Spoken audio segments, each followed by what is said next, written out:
Okay. So, welcome everybody to 9/11 Boston 9/11 Truth. Today is Tuesday, as opposed to our regular Thursday meetings, on July 29th.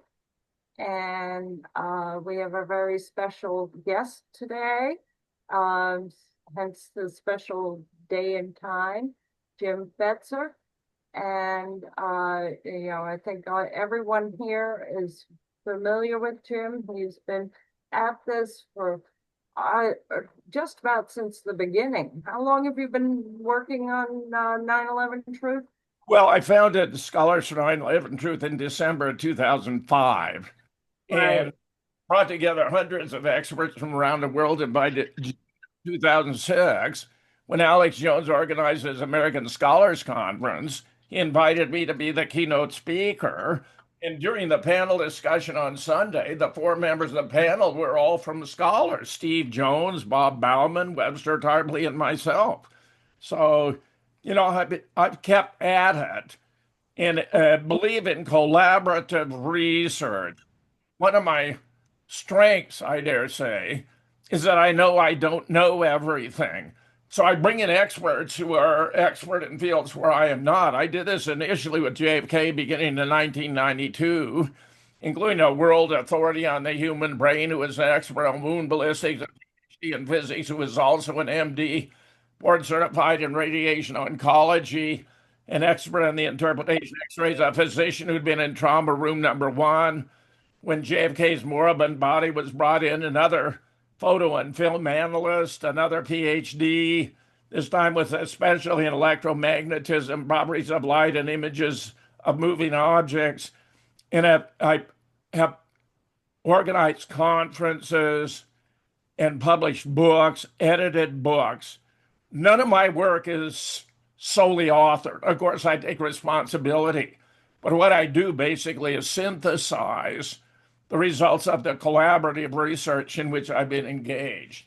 Now, one of the benefits of bringing in multiple experts in a case like this is they each contribute something from their own diverse backgrounds. Now, in my case, as a professor of philosophy, I offered courses in logic, critical thinking, and scientific reasoning for 35 years and am an expert in scientific reasoning, scientific explanations, scientific theories, confirmation, testability, and especially here the nature of laws of science. Because the laws of science, like physics, chemistry, biology, cannot be violated, cannot be changed, and require no enforcement, unlike the laws of society, which obviously can be violated. I tend to drive faster than I ought to, so I'm regularly testing whether the speed limit laws can be violated.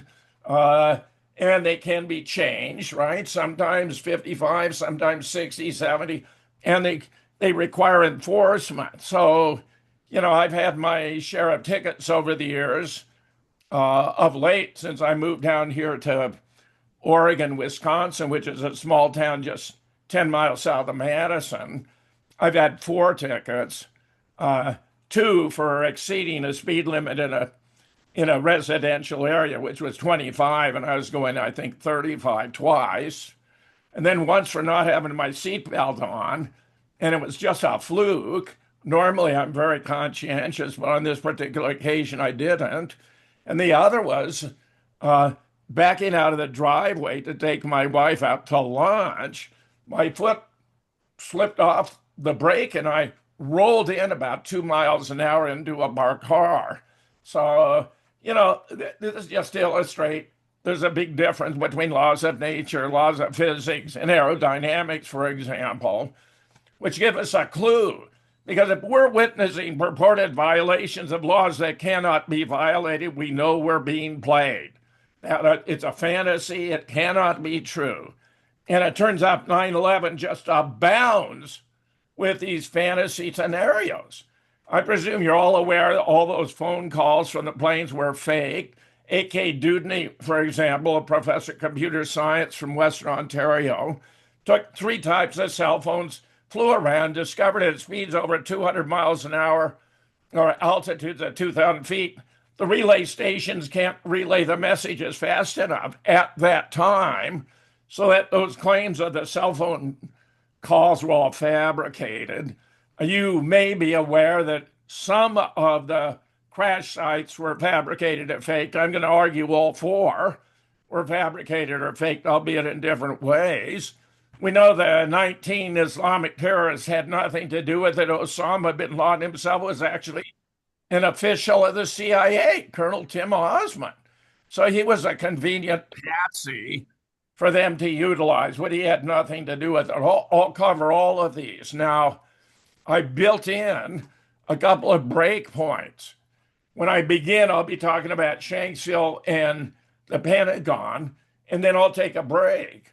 And then I'll be talking about, the New York planes too, and I'll be taking a break because I want to get feedback from you. I mean, I have very high confidence of what we've found, but if there's something we've overlooked, I want to benefit from your critique and criticism.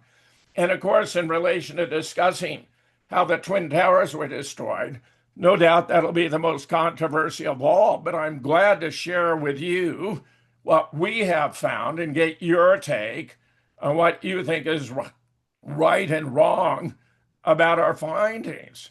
So here we have a beginning. I'm offering the title 9/11, a made for TV movie violating the laws of physics and of aerodynamics. And I'm simply delighted to be here and to have the opportunity to get your feedback.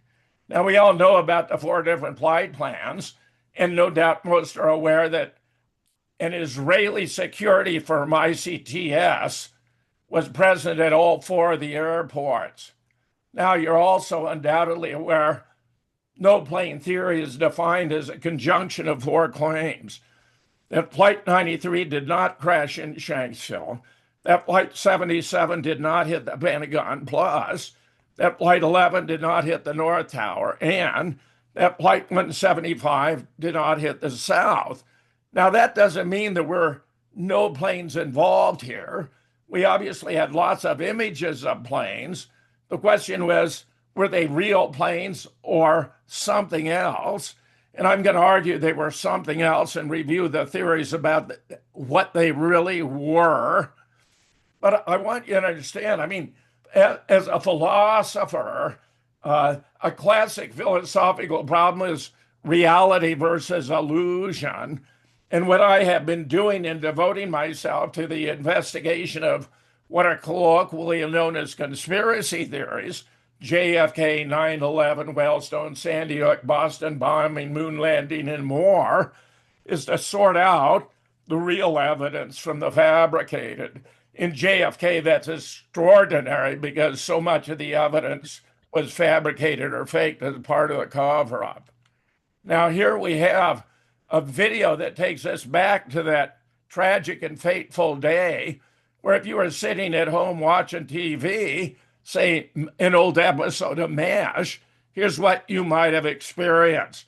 And notice how much key issues here about causation. No second plane. It was a bomb. Bomb in another building, not second plane. That was a bomb. Who said the second plane? That's what we're told. The second plane, we saw it on television. 15. All right. Thanks a lot. This is.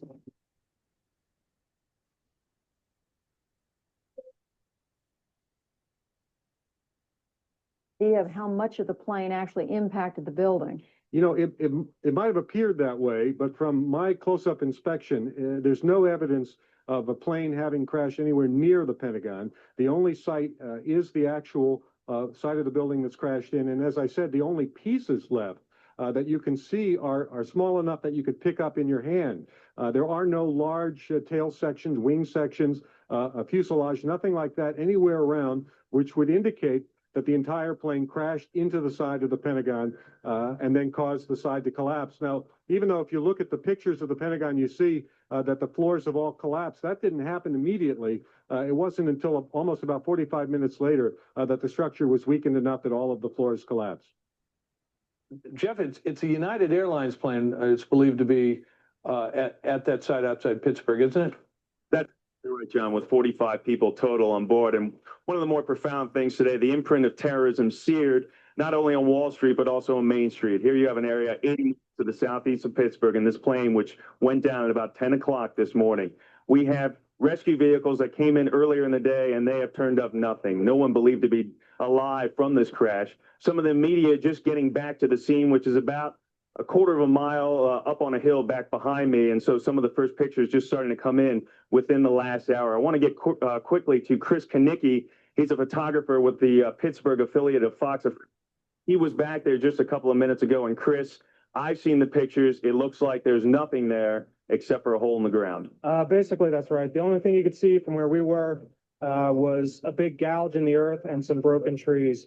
We could see some people walking around in the area, but from where we could see, there wasn't much left. Any large pieces of debris at all? No, there was nothing that you could distinguish that a plane had crashed there. Smoke, fire? Nothing. It was absolutely quiet. It was actually very quiet. Nothing going on down there. No smoke, no fire. Just a couple of people walking around. They look like part of the NTSB crew walking around looking at the pieces. How big would you say that hole was? From my estimates, I would guess it was probably about 20 to 15 feet long and probably about 10 feet long or 10 feet wide. What could you see on the ground, if anything, other than dirt and ash? And you couldn't see anything. You could just see dirt, ash, and people walking around, broken trees. And says that City Hall in Oakland will remain open. It will be business as usual. It's urging people to remain calm given what is going on, remain calm. Oakland City Hall will remain open, but in San Francisco, City Hall has been closed. We're also just getting word here now that a second United Airlines jet, Flight 175, from Boston to Los Angeles is now missing. Again, if you're just joining us, there have been 4 separate plane crashes. 3 of those planes were en route to California. 2 were heading to LAX. The 3rd was heading to San Francisco International Airport. That was specifically the one heading to SFO, United flight number 93 from Newark to SFO. It apparently crashed in Pennsylvania, fairly close to the border of Maryland and not too far from Camp David. Why is that significant? Because one of the groups possibly claiming responsibility for all these terrorist attacks is the Democratic Front for the Liberation of Palestine. And it was this week in 1978 that the Camp David Accords were reached. Is there a connection? At this point, we don't know, but it is important to be aware of that situation. In Washington, D.C., many congressional leaders have been transferred to a secret location. Some senators have described this as a second Pearl Harbor. And President Bush was in Florida this morning, but he made a brief announcement when the first attacks were clear on the World Trade Center, and he was heading back to Washington, D.C. At this point, we don't know exactly where he is. They're not really broadcasting that information, but we are told that the president is safe right now. We're waiting for a press conference to start in San Francisco from the Office of Emergency Services to discuss what the situation, what the city's reaction to all of this is going to be. But again, right now in San Francisco. Well, let's take a look at Shanksville. I mean, there you had a hole that was described as maybe 15 feet wide and 10 feet deep. The plane had a wingspan of 125 feet. It had a tail that stood 40 feet above the ground. Where is the plane? You cannot have a plane crash and have no plane parts. Here are real crashes, Missouri, Amsterdam, Russia, compared to Shanksville.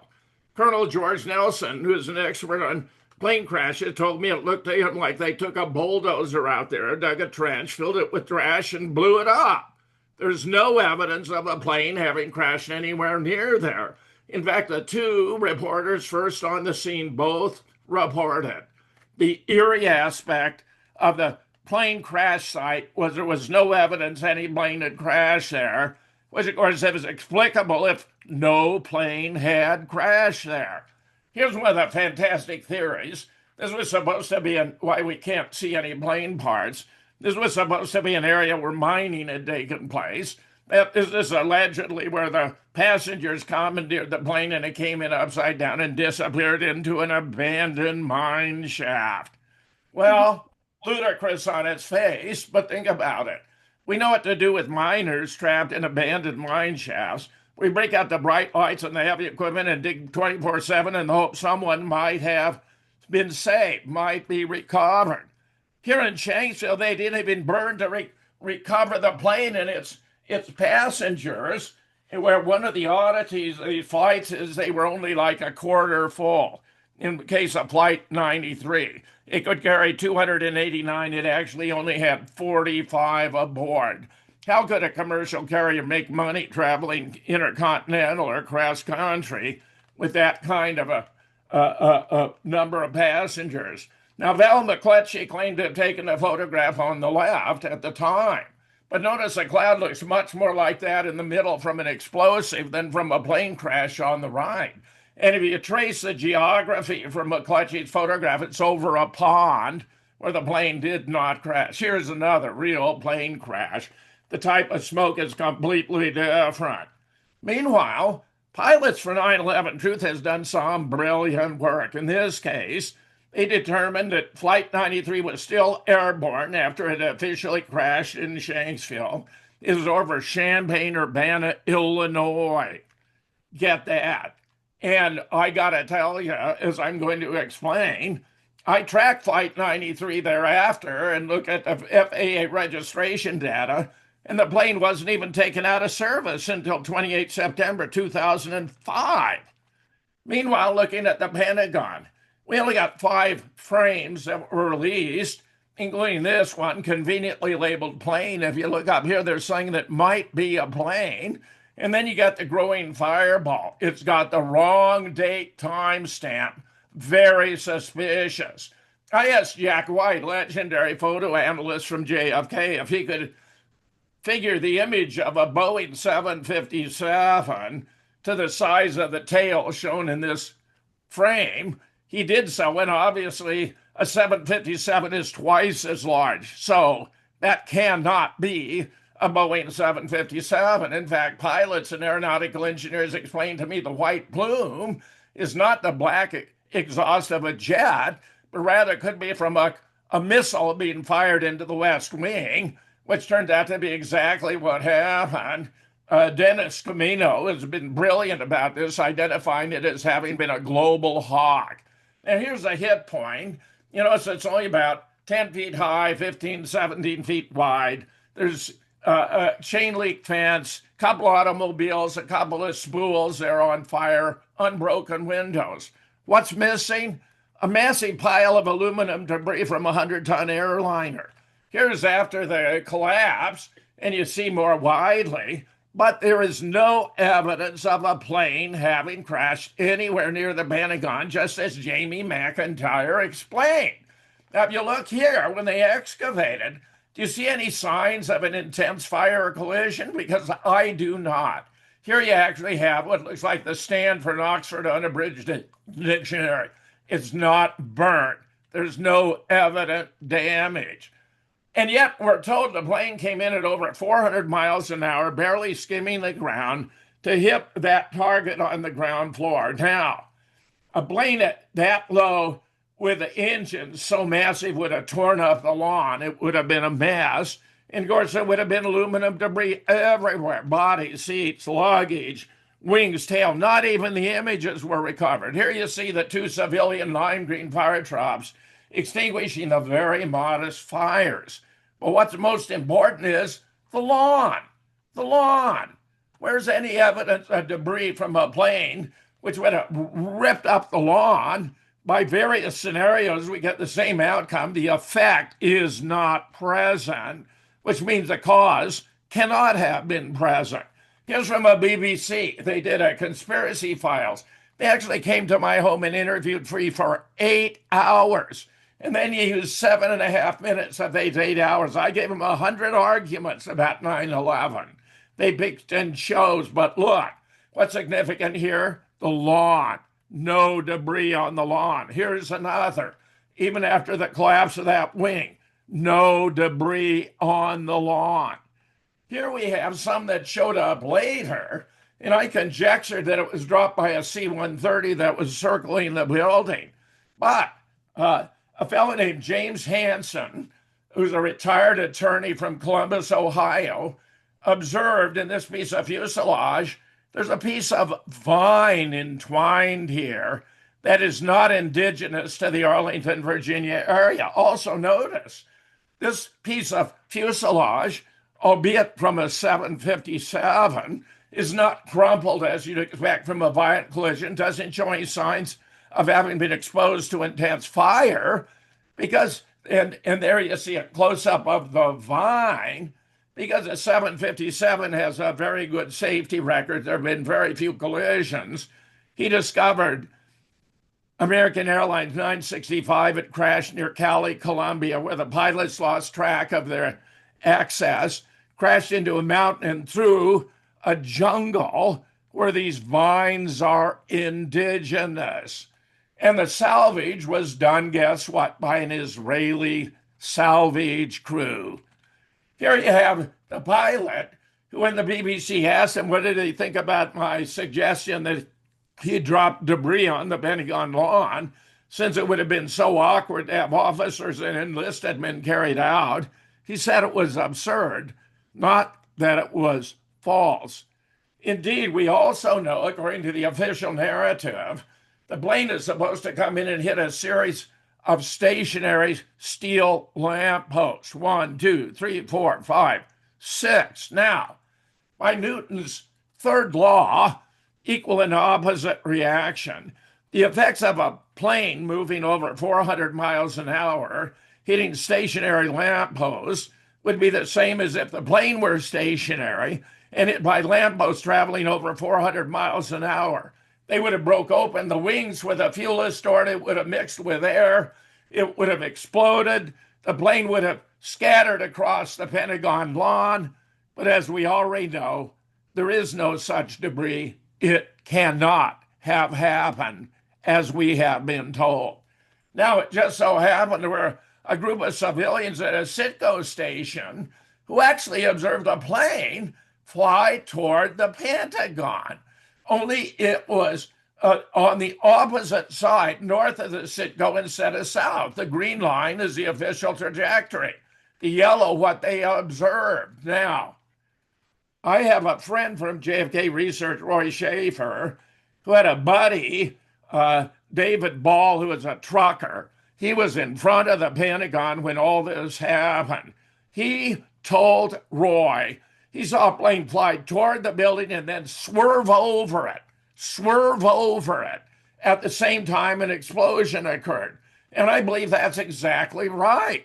And it's consistent with the testimony Norman Mineta gave before the 9/11 Commission, which they refused to print, of being in an underground bunker with Dick Cheney when an aide came up and said, "Sir, it's 50 miles out. Sir, it's 30 miles out. Sir, it's 10 miles out. Do the orders still stand?"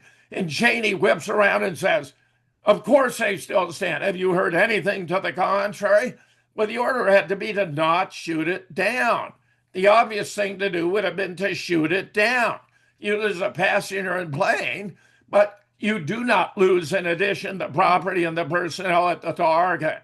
And yet it was allowed to proceed to create the impression of a plane having hit the Pentagon. It's even supposed to have done damage. The Pentagon has these 5 rings, E, D, C, B, A. And in the C ring, this is supposed to have been done by, say, the landing gear. But look how symmetrical it is. It would have been hitting from an angle. The blowout would not have been consistent. And here it says right there, though you can barely read it in this image, punch out. And we had reports of cordite. This was further fabrication of evidence to create the impression of a plane having crashed there when no plane crashed there. Just as Jamie McIntyre reported, would you believe? Jamie McIntyre was forced to recant, and he did it in the following way. He said, only a fool would report that no plane had hit the Pentagon, implying he'd been a fool to report the truth at the time. And he retired from CNN, even though he was their best reporter, because he had too much integrity to carry the bullshit. Meanwhile, April Gallup was a civilian. She was there with her infant son. She said when she first touched her computer, the explosion took place. She walked out the hole. She looked around. She didn't see any evidence of a plane anywhere, but she did smell explosives. Here we have General Albert Stubblebine, who is in charge of all U.S. military intelligence, including photographic, being interviewed in Germany. And he was explaining how he could tell no plane had hit the Pentagon. Why? Because there's no imprint of a plane on the Pentagon. Now, the surface of the Pentagon is made of very soft stone, porous stone, limestone. There would have been an imprint. But get this. I interviewed General Stubblebine on one of my shows. I gave him all the evidence for the fabrication of all four of the crash sites. General Stubblebine not only agreed with me, but offered additional reasons why I was right. And here you have smoke. I thought it was so damn peculiar that we had members of Congress coming out in front of the building when they were told that the Capitol might be next, looking across the Potomac and seeing billowing black smoke. I knew the lime green fire trucks had put out the very modest fires. So I wondered what in the world was going on here. And it turns out it was coming from a series of dumpsters to create the impression that Pentagon had suffered damage, which it had not. Another member of scholars, by the way, came by in Duluth, where I was residing at the time, with 44 more images, including where you could see light between the dumpsters and the building. Totally fake. Thierry Masson was the first to notice. He got it right when he put up his website with his son, Hunt the Boeing, pointing out there's no evidence of a Boeing having been anywhere present at the Pentagon, that therefore it appeared no plane had crashed there, and he got it right. Now, Edward Hendry was quite brilliant. He realized that every commercial flight in the United States is recorded by the Bureau of Transportation Statistics. They keep records on the scheduled departure time, the actual departure time, wheels up, wheels down, for every commercial flight in the United States. Well, guess what? No American airline flight 77 was scheduled to Dulles on 9/11. It was completely made up. Thus, I say, no planes defined. The conjunction of four claims, the first two. Flight 93 did not crash in Shanksville. Flight 77 did not hit the Pentagon. I'm claiming what I have provided is proof of the first two of the four theses, and I welcome any questions or comments. Does anyone deny that Flight 93 did not crash in Shanksville, or that Flight 77 did not hit the Pentagon? I'm open to your comments. Anyone?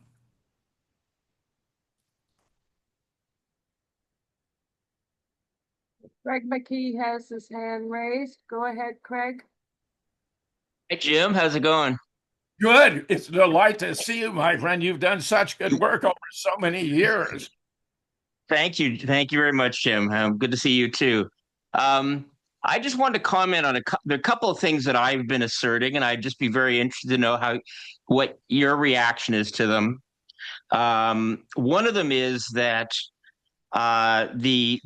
with the Lloyd England part of it, which you didn't touch on, but it's my assertion that since Lloyd claims that the long pole that we saw on the highway was what hit his cab, my assertion is that it's impossible because it would have been hit by the right wing and therefore should have been knocked sort of to the across the highway, not onto the other side of the fuselage where the cab is alleged to have been. So that I'll give you two things, and then I'll give you something after. But so that I'd love your reaction to I agree with that. you, Lloyd. It's a fantasy. His story is just fantastic. They tried to figure out ways they could support this unbelievable story, and that was one of them. So I'm in agreement with you, Craig. And would you also agree with me that the claim being made by the David Chandler Wayne Costi group, that it actually was not the big pole that Lloyd said, but rather the top part of the second pole that hit the cab? Would you agree that there's no evidence for that? I have dealt with them before, Craig, and I regard them as unreliable sources. And we have someone here who's already accusing me of, doing some kind of cover up in relation to Judy Wood's work, when I was a strong supporter of Judy from the beginning. And I'll explain more of how she induced me to take a serious look at what happened with the planes in New York. She and Morgan Reynolds spent a year and a half convincing me to look at it, and where I have assessed Judy's work of a directed energy weapon, and I'll explain why I think it's not correct. But there are those who want to insist, in spite of the evidence, and frankly, I don't see them doing a very good job of responding to the evidence. It's as though it's an article of faith. But look, I'm with you, Craig, and I am not a fan of either of them. Continue. Okay, so I guess the other thing I wanted to throw at you, I mean, I'm not necessarily a proponent of the missile theory, but I'm not necessarily. I guess my approach is more focused on what that it wasn't a 757. That's kind of the angle I've chosen to take, because then I feel like it puts the burden of proof on others to assert, and in most of the time, what it is that I'm pushing them to try to justify is the 757 crash claim.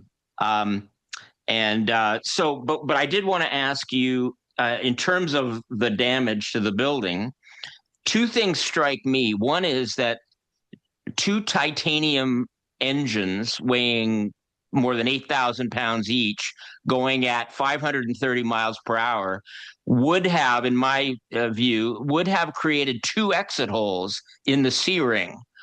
And also, we would have seen damage to the concrete foundation on the first floor that we did not see. Would you like to comment on those two 100%, points? 100% correct. And that not the engine weren't even recovered is absurd. Now there are these danglers claiming, oh, later they recovered the engines, but your point is impeccable. You're 100% correct, Craig. And listen, in other presentations I made, Dennis Camino and I spent a huge amount of time on how the Pentagon was destroyed. It's just it wouldn't fit into the time frame we have on this occasion. And the stuff about the cab driver and all that. Yeah, it's more malarkey for the weak-minded. And if I can just finish off on this, I don't want to take too much time, but just on the Shanksville thing, my feeling has always been that the idea that that plane buried itself completely underground in that field is perhaps the most absurd part of the official story.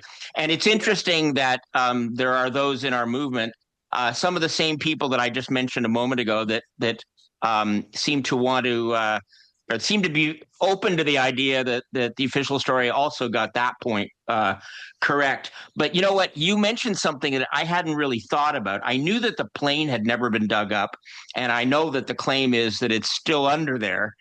But it hadn't even occurred to me that the idea that you've got people supposedly on that plane.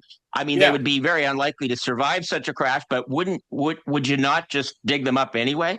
Of course. So of course.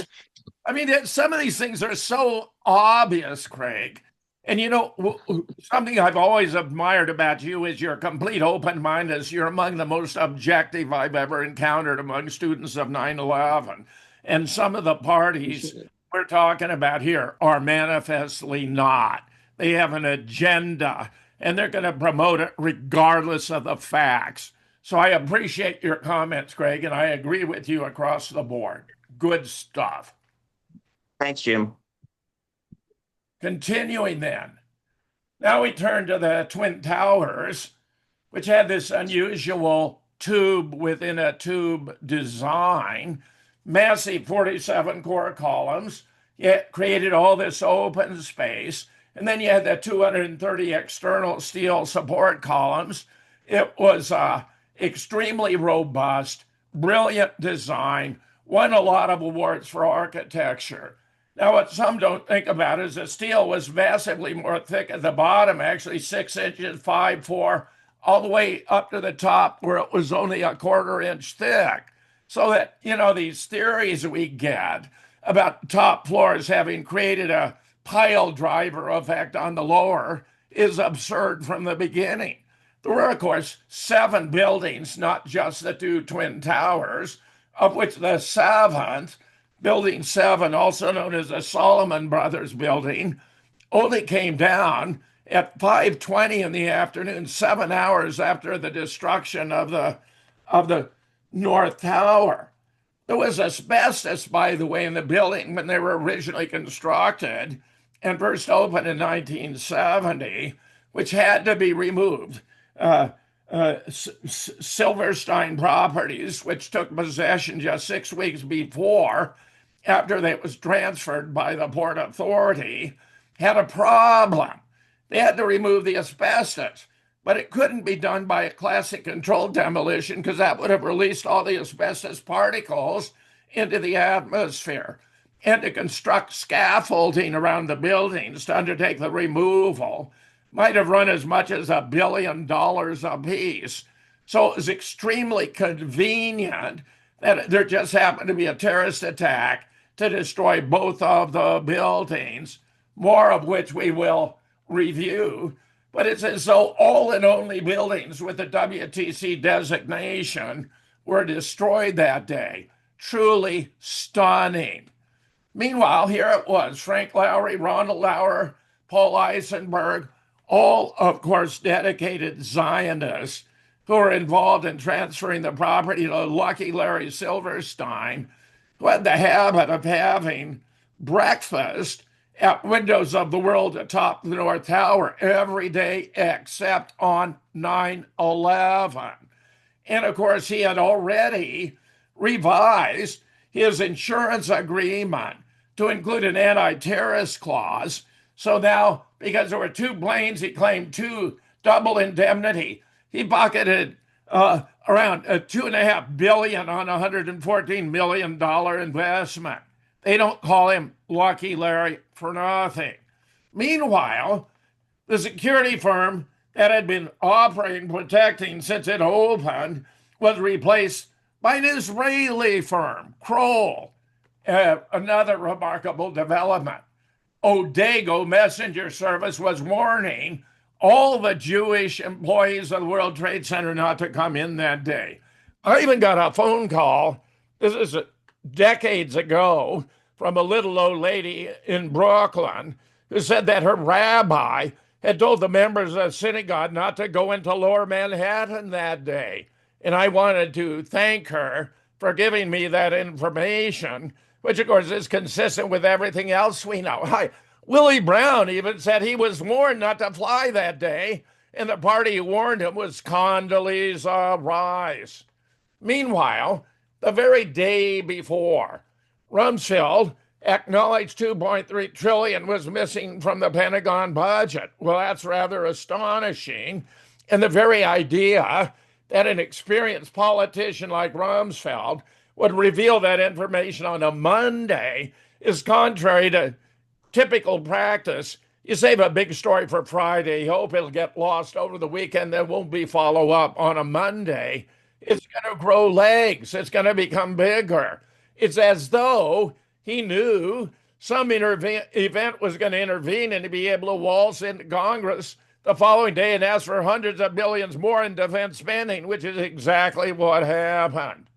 And the controller of the Pentagon at the time is Dov Zakheim, who's not only a rabbi, but has a remote control company so that you can protect against hijacking, but could also allow you to hijack planes. I believe the original plan was to use remote control to fly planes into the building. until they discovered their design was so robust that any real planes would have crumbled external to the building, which wasn't good enough. They therefore had to devise an ingenious plan to make it appear as though the planes had entered the building before they exploded, lest they have no explanation for what they would purport to be the collapse of the Twin Towers. Now, it just so happens a French film crew happened to be in Manhattan reportedly investigating a gas leak where the cameraman just happened to swing his camera up to capture the first hit on the North Tower. Now, think about it. By the time you hear the sound of a plane, the plane is far moved away. You'd hear the sound, you'd look back to the source of the sound, not forward. This is as though it were planned by design. Leslie Raphael, a Scotsman, has discovered in order for this to happen, you had to satisfy over 100 improbable circumstances. And let me add that the Naudet brothers, as they call themselves, is an anagram rearranging the letters of Duane Street, where this took place. Here you have what a real 767 would look like if it were approaching the North Tower. But here's what the images they produce have. Rosalie Grable put these together. She described them as looking like a flying pig. Here you have the first hit. Notice the kind of image. Then you have initially what looks like a Z. Then it turns into an elongated V. And guess what? They went to the extraordinary step of extending the V. This is at the tip of the wing, very fragile. I mean, we're talking about impossible effects from a real plane having hit the North Tower. And the cutout, which Judy has described as cookie cutter, and I agree with all of that, was done behind the smoke and debris from what appear to have been previously positioned explosives by a group known as the Gelatin Group, of whom more later. Here, this plane was intersecting with 7 different floors, and what you have to appreciate is each floor consisted of a steel truss connected at one end to the massive 47 core columns, at the other to the external steel support columns, which were quite massive and impressive on their own. It would have been physically impossible for a plane to enter the North Tower or the South.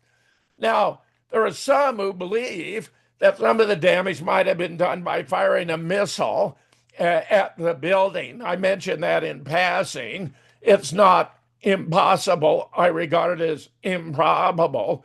Edward Henry, once again. Bureau of Transportation Statistics.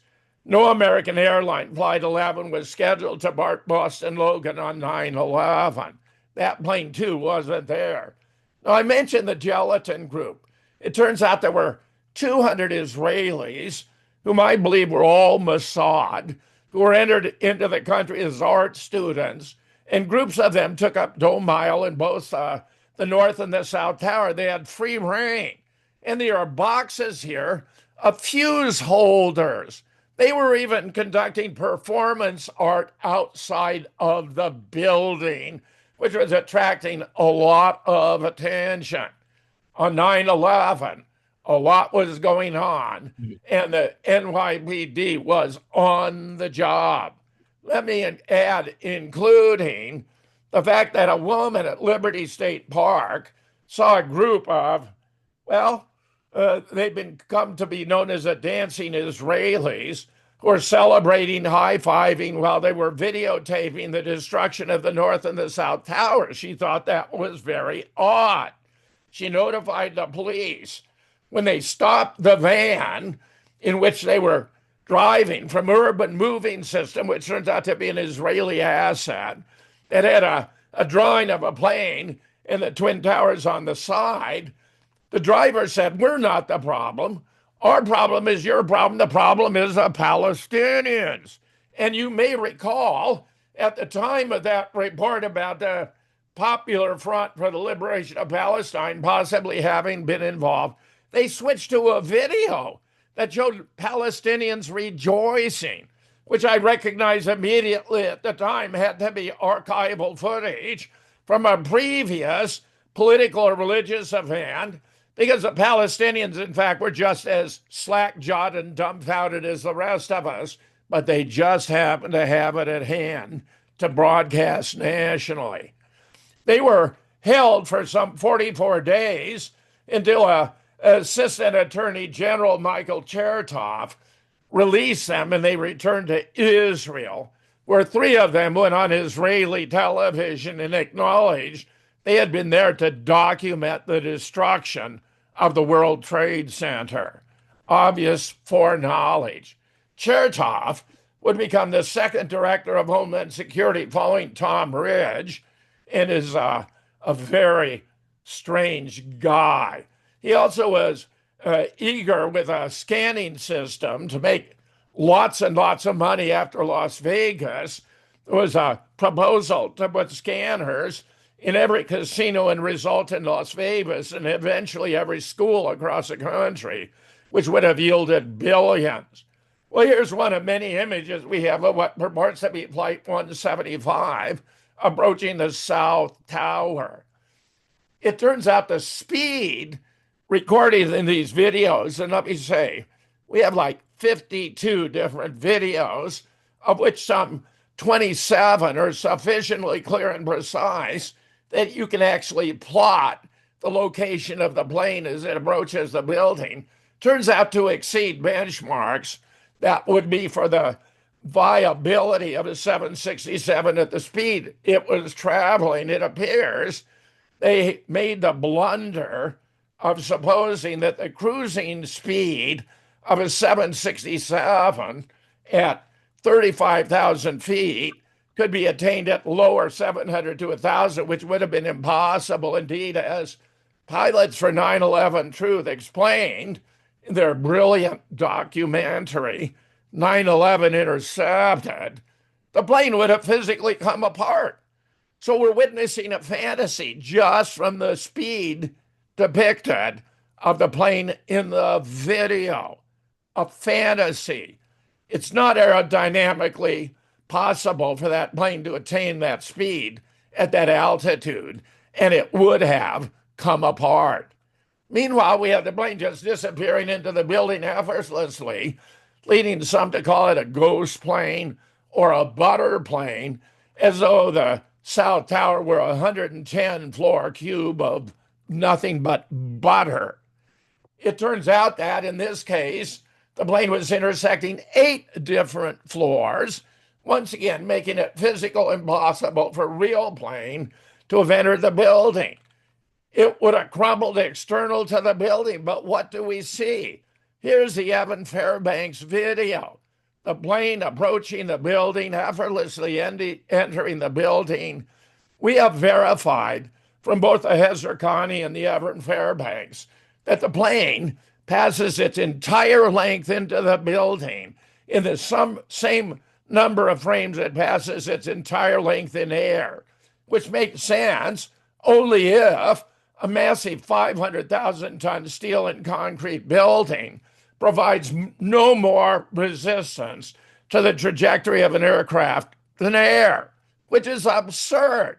Once again, we're witnessing a violation of the laws of physics. Not possible. And if you look at the lower left, you'll see the anomaly that occurred when they're broadcasting the footage because the nose popped out. How absurd is that? The nose of a commercial carrier is its most fragile part. It's loaded with electronics. A tiny bird hitting the nose can cause tremendous damage. It's impossible that the nose could have popped out. And it's been a real plane as portrayed. Indeed, as Ace Baker represented in his 9/11 Psy opera, the plane would have crumbled external to the building, body, seats, luggage fallen to the ground. There would have been parts of the plane, the wings, the tail on the ground. But instead, we had That fireball, of course, and underneath the fireball, the cutout was being installed, executed, carried out by the gelatin group. And we have the ground below, we have the sidewalk, we have the roadway.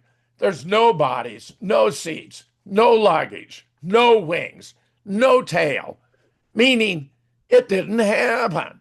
It's a fantasy. It's a story we're being told. Now, to bolster it, they claim there was an engine found at Church and Murray. Well, it's very interesting because the engine is just sitting on the sidewalk. It's underneath a canopy and a steel scaffolding, which are undamaged. Jack White tracked Fox footage and found there was a van with a group of individuals wearing FBI vests who were unloading something heavy. Now, it turns out that this is not an engine that was in use at the time in Boeing 767s. It was an antiquated engine. It was just a plant. It was just a part. And think about the physics of the situation. If something that massive had hit the sidewalk at high speed, it would have plowed up the sidewalk and made a mess. But they didn't want the city of New York to have to reconstruct the sidewalk. After all, it was just a prop. And notice we even have a dolly here that may or may not have been used in moving it into place. Now, if a bird doesn't vaporize in the process of slicing a wing, then a plane shouldn't vaporize during the process of slicing steel and concrete. Where's the evidence a plane created those holes? And believe me, there is so much work on this that's very impressive. If birds can slice through aluminum plane wings and nose cones, can the same fragile wings cut through steel columns? The answer, obviously, no. It's physically impossible. And some will cite the Sandia crash site where you took a fighter jet filled with water that's made out of fabricated material, put on a rocket, and run into a nuclear resistant barrier, and then breaks into a million tiny pieces. Well, let me just make an obvious point. It didn't penetrate the barrier. And this is it's a faulty analogy. Analogies comparing two parts are appropriate when there are more similarities than differences. In this case, there are more differences than similarities, and crucial. Even if there are many similarities, if there are crucial differences, as there are here, then the analogy is flawed. The plane would be exerting a tremendous force on the wall. Therefore, the wall would be exerting an equal and opposite force on the plane. This is just as I said before. It's like with a lamp post. If the plane hit the building at over 400 miles an hour, the building stationary would have the same effect as if the plane were stationary, hit by a 500,000-ton steel and concrete building, traveling over 400 miles an hour. It would have crunched the plane. It should be busting up on the outside. Instead, it disappeared. A fantasy. So how can we explain it? Three different theories have been advanced. One is that was done with CGI. That was Rosalie Grable, the Webb fairy. It could have been done by video compositing. That was the theory of Ace Baker. There's like a 17-second gap between the time footage is filmed and it's released to the public, during which plain images could have been added. Now, the fatal disproof here is that on either CGI or video compositing, the plane would only have been visible to the public in broadcast footage.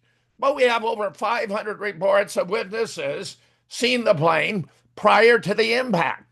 I went through this with Andrew Johnson, who's one of Judy's Praetorian Guard. 500 reports to the New York Times.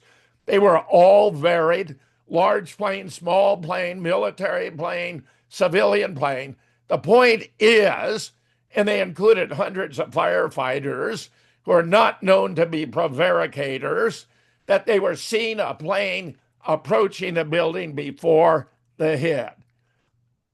Now, the third theory, which many find highly controversial, is that was actually a holographic projection. And I'm going to explain why the evidence supports that theory. It was first advanced by Richard D. Hall of the UK. I've been told he has disavowed it. So let me say, if Richard Hall has disavowed this theory, then let it be Jim Fetzer's theory, because he got it right. This is known as his Flight 175 3D radar study, where he had created plots of the plane as it was approaching the building. From those 27, he made plots of the plane approaching the building. Now, he discovered NIST had a similar series of plots that they claim was derived from radar data. Well, he looked at their alleged source and it didn't look right to him, but he discovered there actually was a military radar. But it was for a plane that was 1,200 feet to the side of the plane he had plotted approaching the South Tower. And what we have here is an explanation that it was a holographic image projected by another plane 1,200 feet to the side. The other plane was traveling faster than a Boeing 767 could travel at that speed, possibly to maintain the integrity of the hologram. So we get an account for the impossible speed. Because it wasn't a real plane, it passed effortlessly into the building, which can account for the nose-out phenomenon. When the network faded to black, here they are recording the most historic event in U.S. history, with the possible exception of the assassination of JFK in Dallas, and they cut to black. It was a hand-eye coordination failure that allowed the nose out to slip past. And in addition, because the image of the plane is not a physical object, it wasn't bouncing off radio waves to create a radar image. So we only had the radar image of the real plane, which was producing a real sound that the real spectators on the ground heard and attributed to the image. I was even sent a page from an Australian military manual for an airborne holographic projector. Brief description. The holographic projector displays the three-dimensional image in a desired location removed from the display generator. The projector can be used for psychological operations and strategic perception management. It's also useful for optical deception and cloaking, providing a momentary distraction when engaging an unsophisticated adversary. Who is more unsophisticated than the American public? When they're being fed a story by the government they take to be authoritative. And get this, pilots for 9/11 Truth discovered Flight 175 was also still airborne. It was over Harrisburg and Pittsburgh, Pennsylvania, after it purportedly hit the South Tower. And as I mentioned before, I obtained FAA registration data that shows that the physical aircraft used for those flights for both 93 and 175, where remember, the same physical aircraft can be used one day from New York to San Francisco, next Chicago to Tampa, were not even taken out of service, formally deregistered, until 28 September 2005. So how can planes that weren't even in the air have crashed on 9/11? And how can planes that crashed on 9/11 have still been in the air 4 years later? As I mentioned to you, I did a whole interview with General Stubblebine, and he not only agreed with me, but gave me additional reasons why I was right. Now, I'd like to know, does anyone want to dispute that in addition to 93 not crashing in Shanksville and 77 not hitting the Pentagon, Flight 11 did not hit the North Tower, and 175 did not hit the south. Jane Clark has a comment in the video, Sure. in the chat, that is. Jane Clark is the executive director for Lawyers Committee for 9/11 Inquiry. Okay. And Mick Harrison is the legal counsel, and Dave Meiswinkle is the former executive director. So her comment is the pictures seen by David Meiswinkle and Mick Harrison of body parts when they went to Shakespeare were given permission to see the pictures by the coroner, showed very small burnt pieces of body parts, no bigger than 1 digit in a finger, with occasional body part, but all body parts pictured were burnt.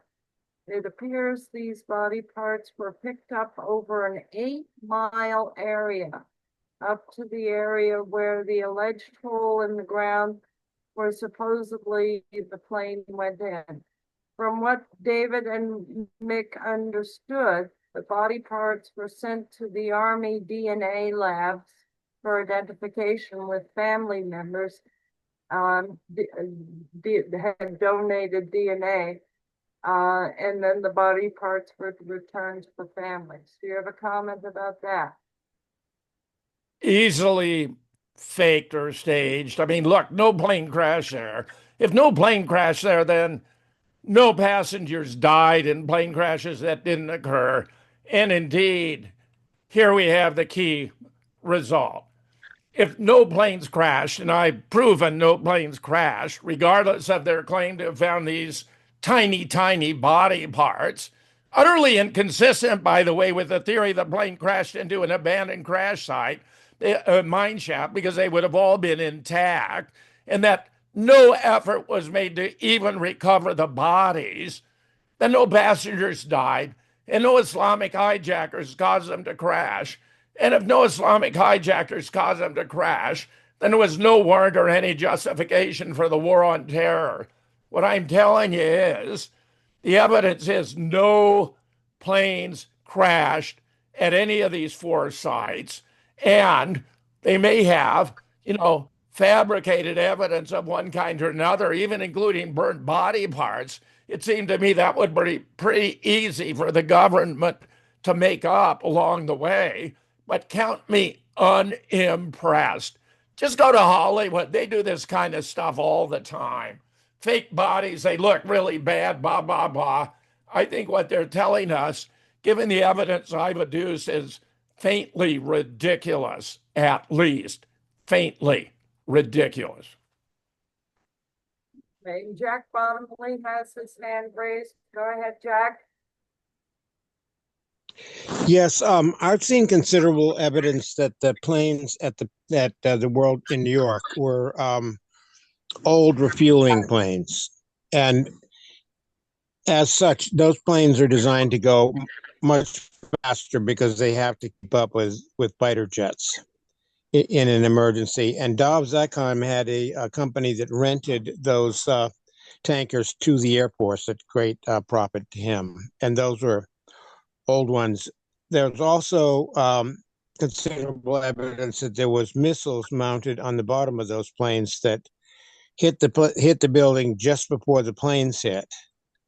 And the way that the planes would have gone through the building is momentum. A plane card, when thrown fast enough, can really hurt a person. A 2x4 can go through a concrete wall. You see them in tornadoes. A 2x4 goes through a concrete wall.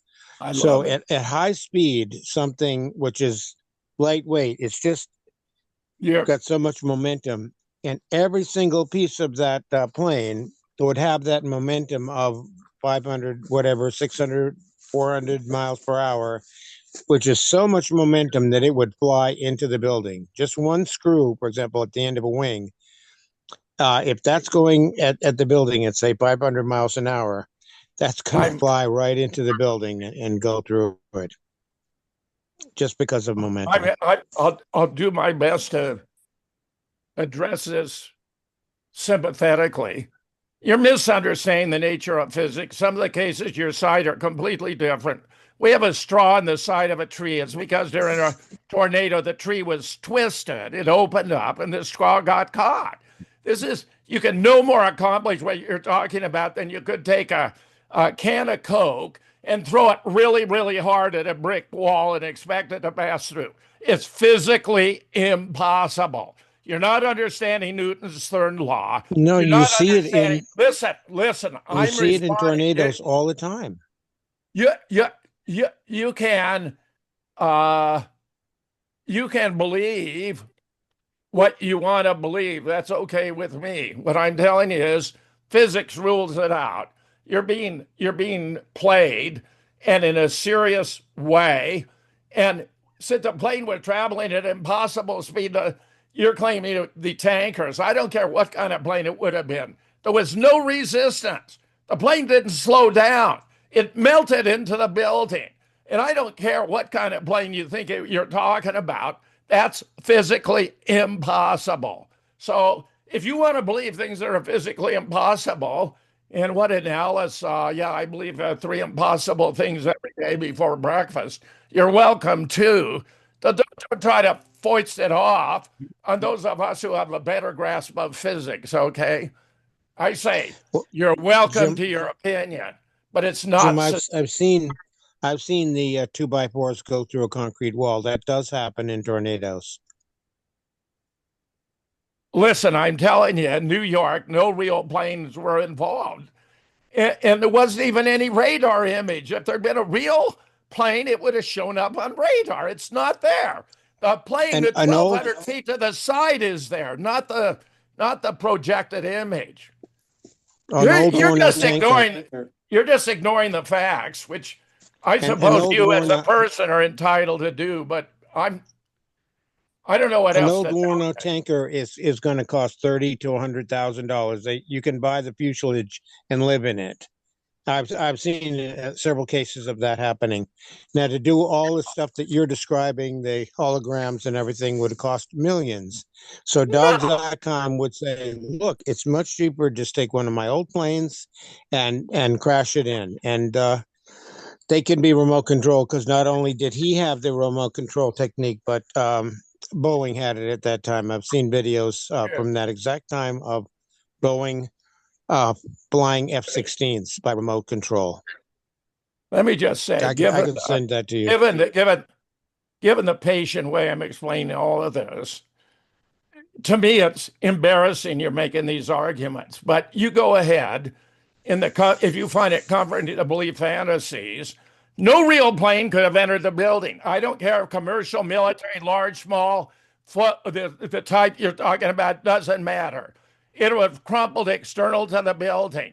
There is no body, seats, luggage, wing, tail beneath the facades of those buildings. That is impossible. If any real plane had hit the building, it's not there. Thus, your claim, your hypothesis has been falsified by the evidence. You cannot have a cause without the effect that cause would bring about. The effects are not there. Honestly, there was a shower. This is so elementary. This is known as modus tollens in logic. If P, then Q, but not Q, then not P. It's as elementary logic gets. There is no debris there, which would have had to have been there had there been real planes, no matter what real planes you're talking about. There was debris no there. real planes were there. Yeah, we're gonna have to move forward because, frankly, this has reached a point of no return, no benefit at all. Meanwhile, what many do not understand is that there were early explosions at the same time the planes were purportedly hitting the building. There were explosions in the sub-basements, which were going to be attributed to the planes. But since there weren't any actual plane hits, it had a completely separate source.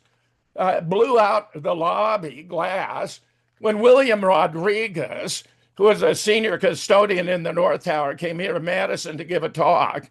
he and Kevin Barrett and I went to dinner.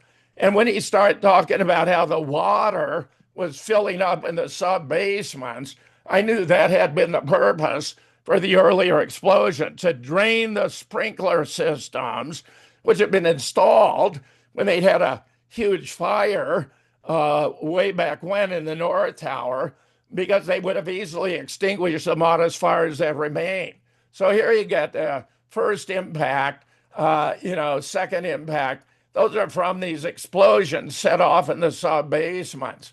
Now, two members, Craig Furlong and Gordon Ross, actually discovered that there was a difference between the seismic record of those impacts and the video recording of when they hit. So that for Flight 11, North Tower, the original seismic was 848.26, but the commission video 846.40, a 14-second difference. Similar for 175, original seismic 902.54, a commission video 903.11, a 17-second difference. In other words, just as with the nose out phenomenon, they had a hand-eye coordination problem here, and they didn't get it coordinated properly, completely separate. Plus, while they claimed it was jet fuel falling through the buildings, there really weren't elevator shafts that would have been appropriate. In the towers, they were like three 60-floor buildings, 30-store buildings stacked on the top of one another with supplemented in between it at the base to make them a total of 110. But you'd go up in an elevator, you have to get off. Get another elevator, you have to get off. Now, there was one or two employee or worker elevator shafts, but Willie said he had a colleague who was in one of those shafts who survived, which would not have happened if this jet fuel had blown down. Now, they had a problem in destroying the Twin Towers because they were built in the below level of Hudson River. So they had to build them within a dike, colloquially known as the bathtub. And if they were not able to preserve the bathtub, and here you can see, they would have had Hudson water, river water flooding beneath lower Manhattan, the most valuable real estate in the world. They wanted to avoid that. So they had to figure out an ingenious way to destroy the towers. Now, if you look at this and realize you're being told this is a collapse, when a collapse involves every floor coming down at the same time, not blowing apart in every direction, as we see here, you got to understand that was the power of suggestion and repetition that anyone has ever believed the Twin Towers collapsed, because they did not collapse.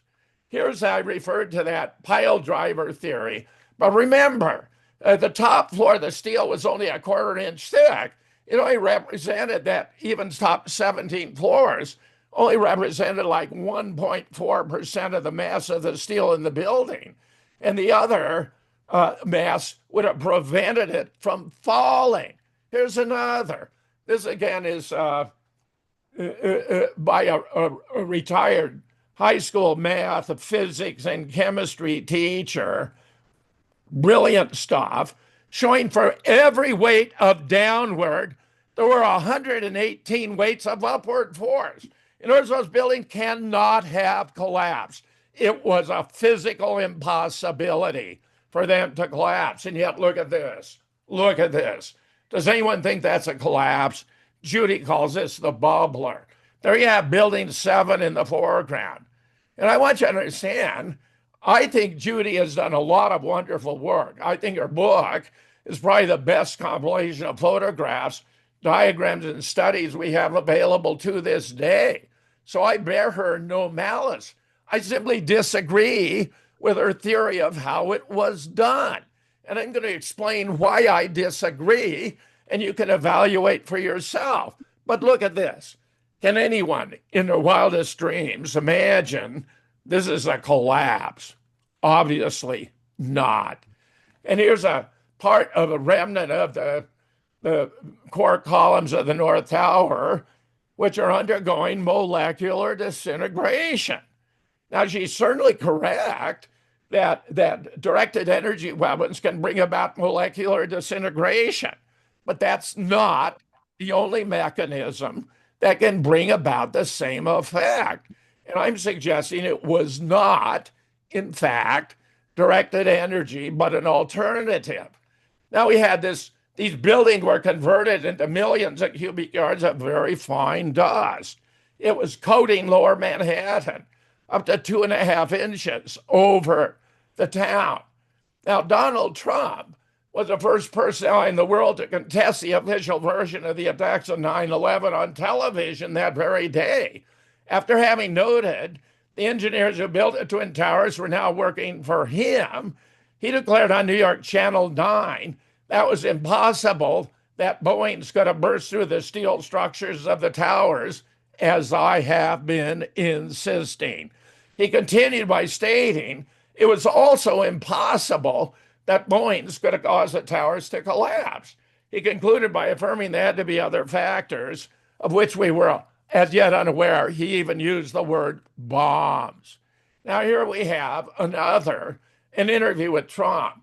Knew the same day bombs must have been used in the towers on 9/11.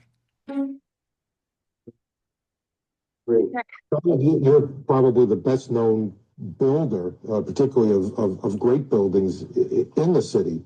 There's a great deal of question about whether or not the damage and the ultimate destruction of the buildings was caused by the airplanes, by architectural defect, or possibly by bombs or aftershocks. Do you have any thoughts on that? Well, it wasn't architectural defect. The one thing that was always known as a very, very strong building. Don't forget, that took a big bomb in the basement. Now, the basement is the most vulnerable place because that's your foundation.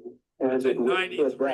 And I got to see that area about 3 or 4 days after it took place because one of my structural engineers actually took me for a tour because he did the building. And I said, I can't believe it. The building was standing solid and half of the columns were blown out. And so this was an unbelievably powerful building. If you know anything about structure, it was one of the first buildings that was built from the outside. The steel, the reason the World Trade Center had such narrow windows is that in between all the windows, you had the steel on the outside. So you could see on the outside of the building. That's why when I first looked at it, you had pretty heavy I-beams. When I first looked at it, I couldn't believe it because there was a hole in the steel. And this is steel that was, you remember the width of the windows in the World Trade Center, folks. I think, you know, if you were ever up there, they were quite narrow. How could a plane, even a 767 or 737 or whatever it might have been, how could it possibly go through the steel? I happen to think that they had not only a plane, but they had bombs that exploded almost simultaneously, because I just can't imagine anything being able to go through that wall. Most buildings are built with the steel is on the inside around the elevator shaft. This one was built from the outside, which is the strongest structure you can have. And it was almost just like a can of soup. Donna, we were looking at pictures all morning long of that plane coming into building number 2.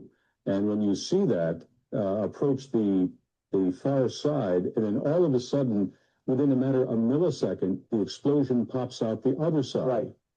I just think that there was a plane with more than just fuel. I think, obviously, there were very big planes. They were going very rapidly because I was also watching where the plane seemed to be not only going.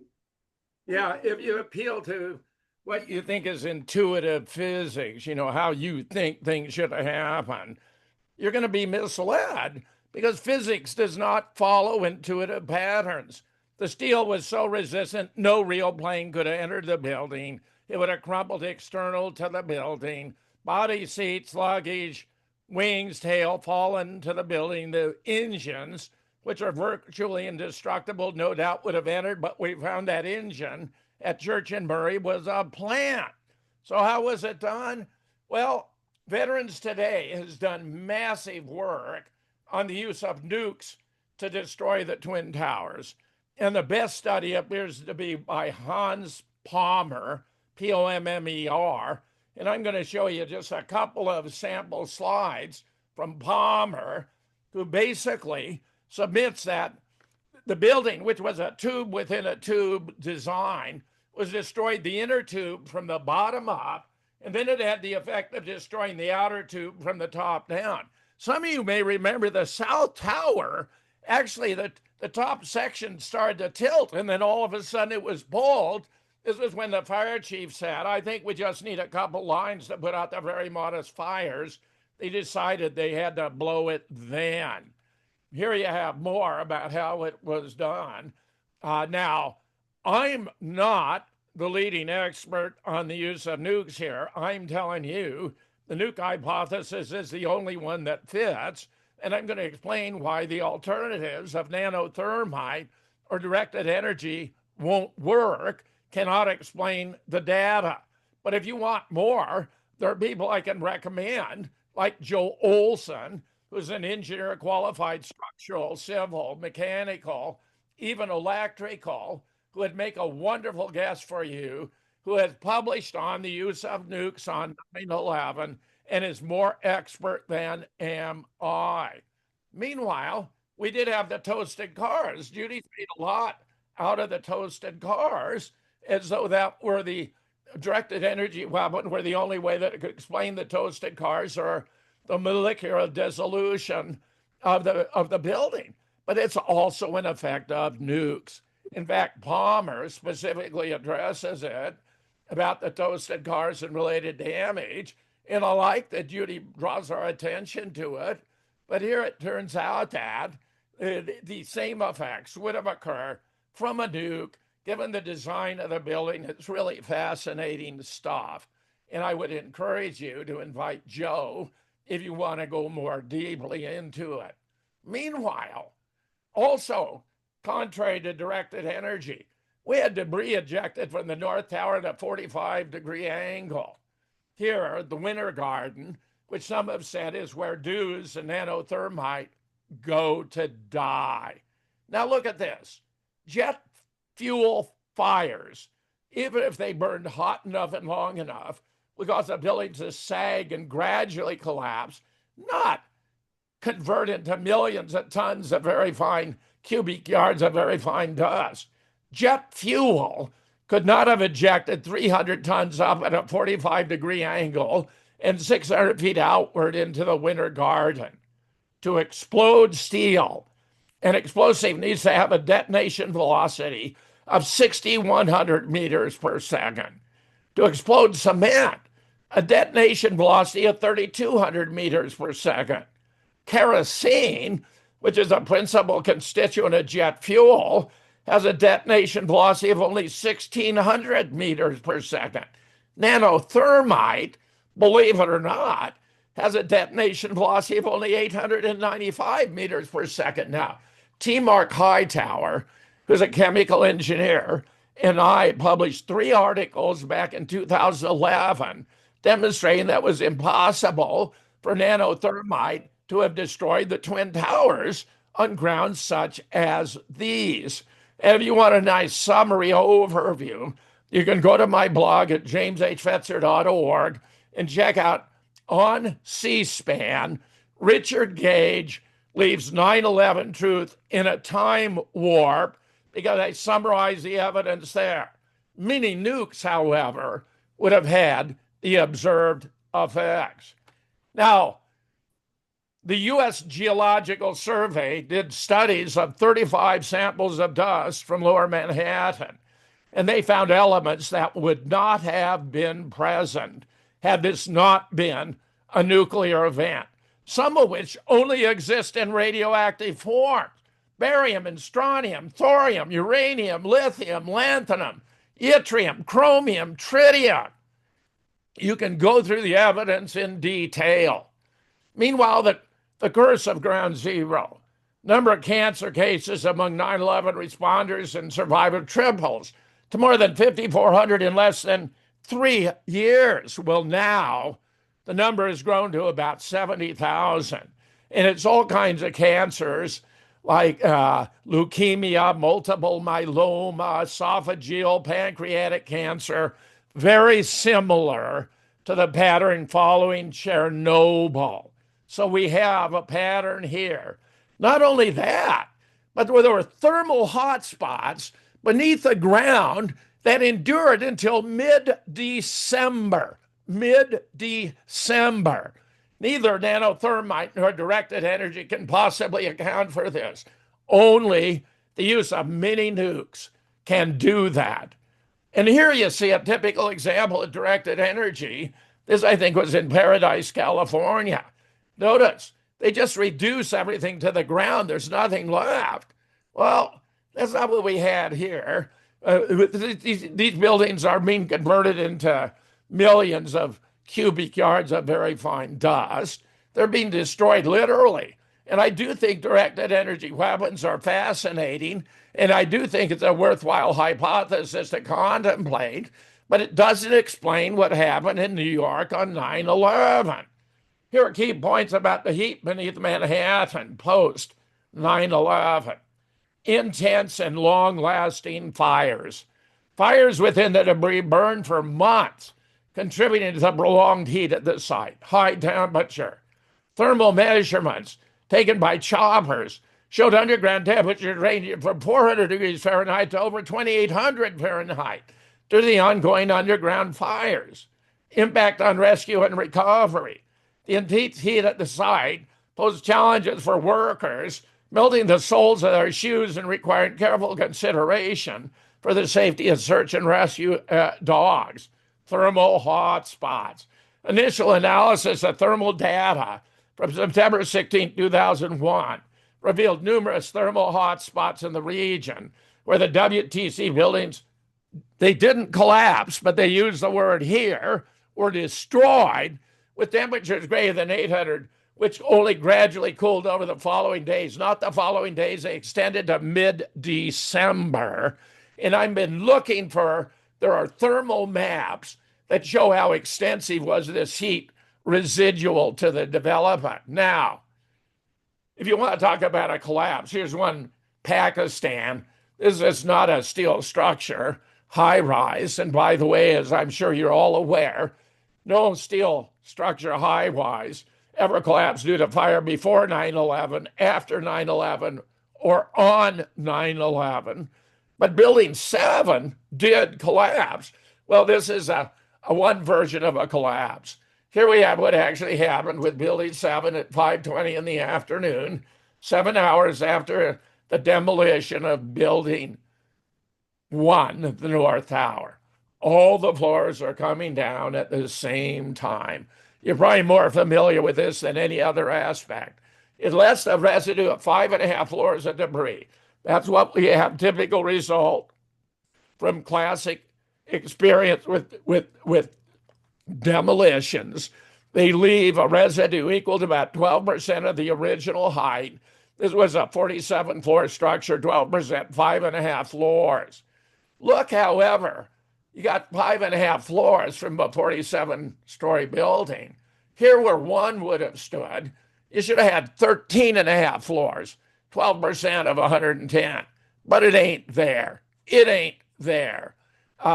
Father Frank Morales from St. Mark's Episcopal Church was a first responder, came onto my shows twice, and both times emphasized that the buildings, the North and the South Tower, were destroyed to or even below ground level. That's not an effect of a collapse. That's an effect of some very sophisticated mode of demolition that was intended to preserve the bathtub intact. Here you have Barry Jennings. He set out for Building 7, where Rudy Giuliani had a command and control 2 floors with its own air and water, and found no one was there. Half-eaten sandwiches, still steaming cups of coffee. Fireman came along and said, "We got to get you out of here." And he heard explosions inside while he was there. A stairwell collapsed under him while he was there. He found himself stepping over bodies in the pitch blackness. He couldn't tell, but they were clearly bodies. When he got out, he gave an interview. Now, one of the primary complaints about the 9/11 Commission report is it didn't say anything about Building 7. And of course, they couldn't say anything about Building 7. Building 7 may be the most robust building ever constructed by the hand of man. It was erected over 2 enormous electrical generators providing backup electricity for Manhattan. They used solid steel girders. Even in the North and the South Tower, they used hollowed out solid steel because it gives virtually as much support. But in Building 7, they were solid steel. That building could not have collapsed, most certainly not have collapsed in the very modest fires that were attributed to that outcome by NIST. And I'm certain every one of you understands this 100%. So I shall not belabor it. Rudy was clearly involved. Get this, the day after 9/11, he had not one, not two, he had 115 dump trucks there to haul away the debris. Even though the fire officials were saying, don't do it, we've got to investigate. 115 dump trucks. Do you imagine how much time it'd take to arrange for one dump truck in New York City? It'd probably take a month to get one. He had 115. And Judy very discerningly observed they were bringing in tons of dirt to absorb the radioactivity, just as they did at Chernobyl. They covered the site with tons of dirt. So they're bringing in tons of dirt and hauling away the debris, even against the requests of the fire officials. And here, of course, we had this celebrated event at Jan Stanley of the BBC announcing that the Solomon Brothers building had collapsed at 4:57, 23 minutes before it would actually occur. How embarrassing. The BBC has never been able to explain it. They got ahead of the script. Here we have that image of the Palestinian kids rejoicing. Israel has a tendency, the Mossad, of overplaying their hand. They just go a step too far. They give one too many indications. It's like the dancing Israelis saying, we aren't the problem, the Palestinians are your problem. They want to blame everything on the Palestinians. They want to blame 9/11 on the Palestinians. Are you kidding me? This was a very sophisticated op. The Palestinians were among the least capable of pulling it off. Simply absurd. But they had the vintage. They had the video right there at hand to play over national television. The 19 purported hijackers, these guys were patsies. They were the Lee Oswalds, the Sirhans, the James Earl Rays of 9/11. They had nothing to do with it. They couldn't have flown the planes. They were patsies. And in fact, a half a dozen of them made contact. They turned up alive and well the following day, including Mohammed Atta, who called his father and said he had nothing to do with it, but he was scared for his life, as well he should be, because they were going to track him down and kill him. Here we have no evidence any 9/11 hijackers boarded any plane. This was in Portland, Maine. This has not got to do with boarding one of the 9/11 aircraft. Turns out their passports were issued by CIA. Gee, I wonder how that could happen, that these alleged Islamic hijackers had their passports issued by CIA. Does that suggest anything? And as far as Osama, they were going to make a movie, Zero Dark 30. I published a blog about the deeper, darker truths. A film that may even take the Academy Award for Best Picture in 2012, raises serious moral issues, glorifies a political stunt, and is based on an historical fiction. It is the latest in Obama propaganda. Osama bin Laden was not killed on 2 May 2011 during the raid on the compound in Pakistan.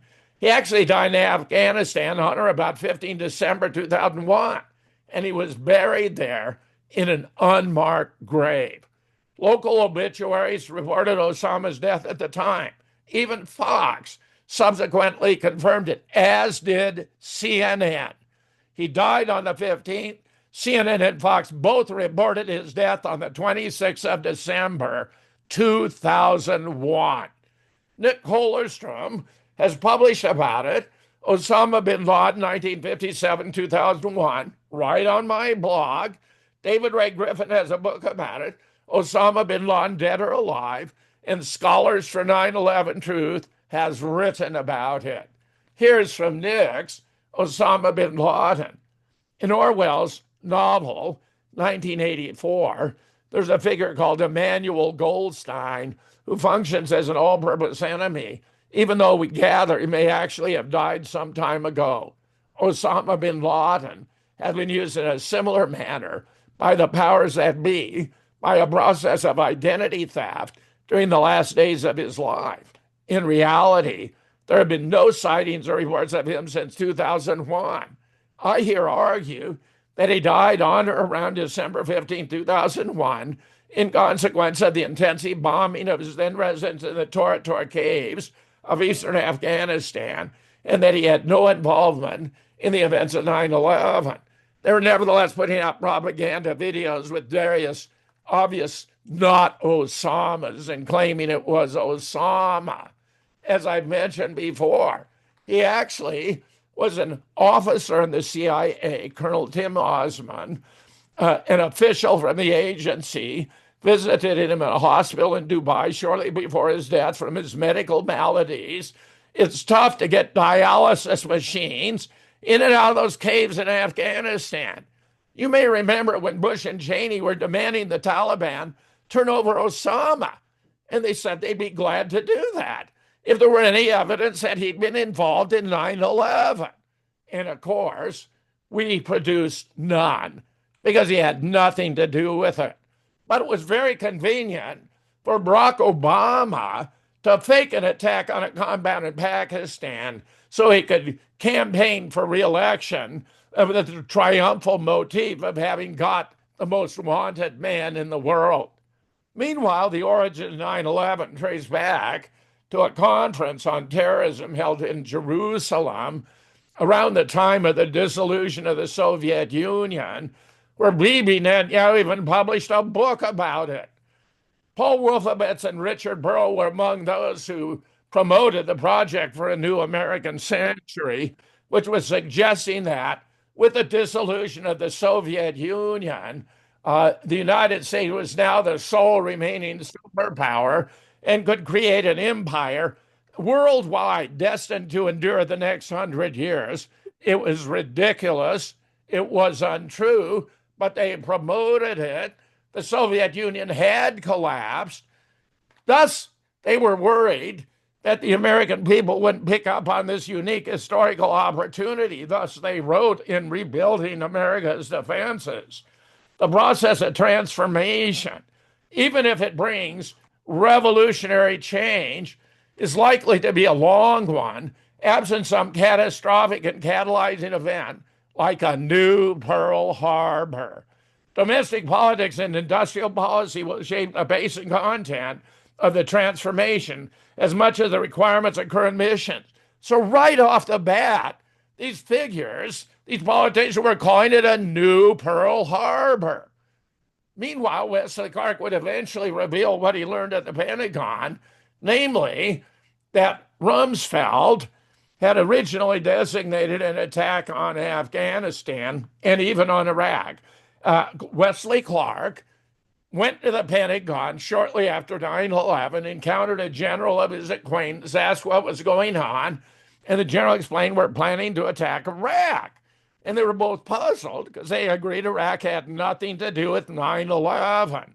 Rumsfeld would later say, Afghanistan doesn't have any targets, but Iraq has lots of targets. It was a target-rich environment. He wanted to go into Iraq. And of course, they were after the oil. In any case, Clark came back months later and encountered the same general. He says, have there been any developments? Oh, yes, sir.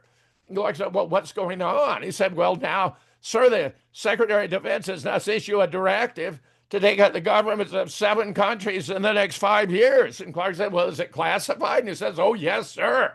And Clark said, well, then don't show it to me because I may want to talk about it later. And he did.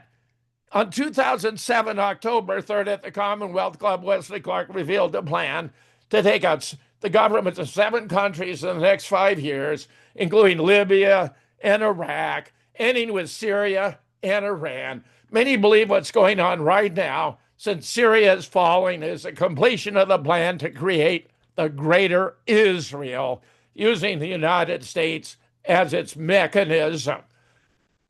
Not for nothing is it said that the national anthem of Israel is onward Christian soldiers.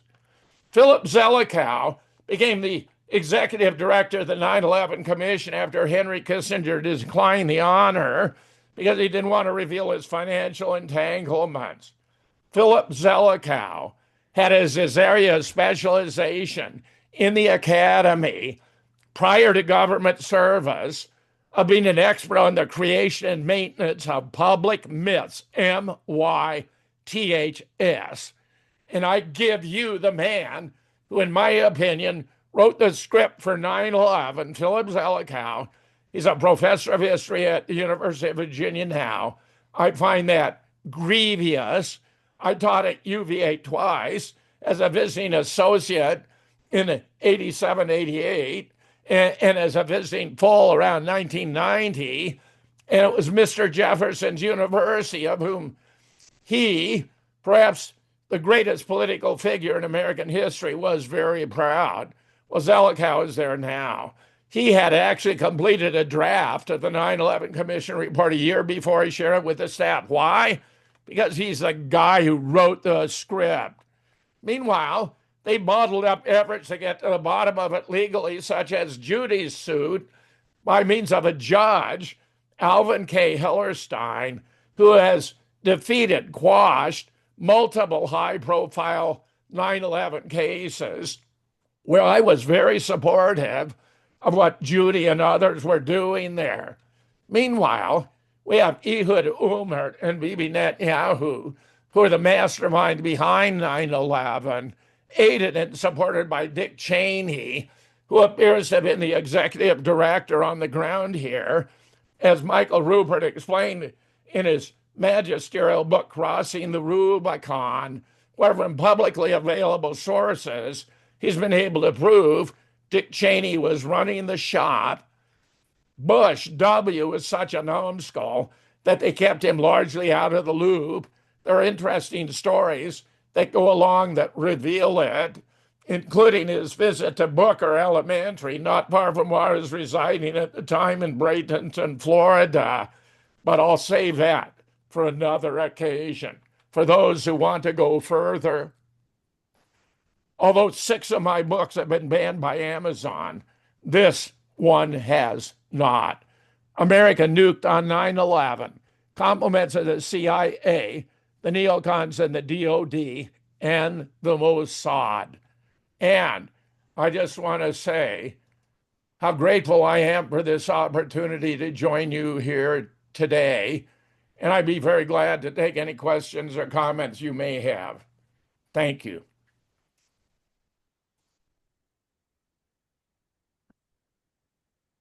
You're muted, Sue.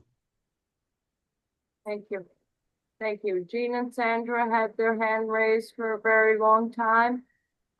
So go ahead, Jean or Sandra.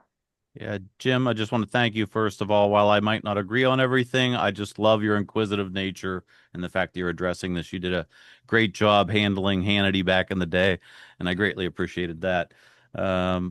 If you don't mind, I wanted to share my screen just for a second and ask a few questions. You had said about BB-18 being, and I don't mean to be contrarian to you, I just want to clear up some things.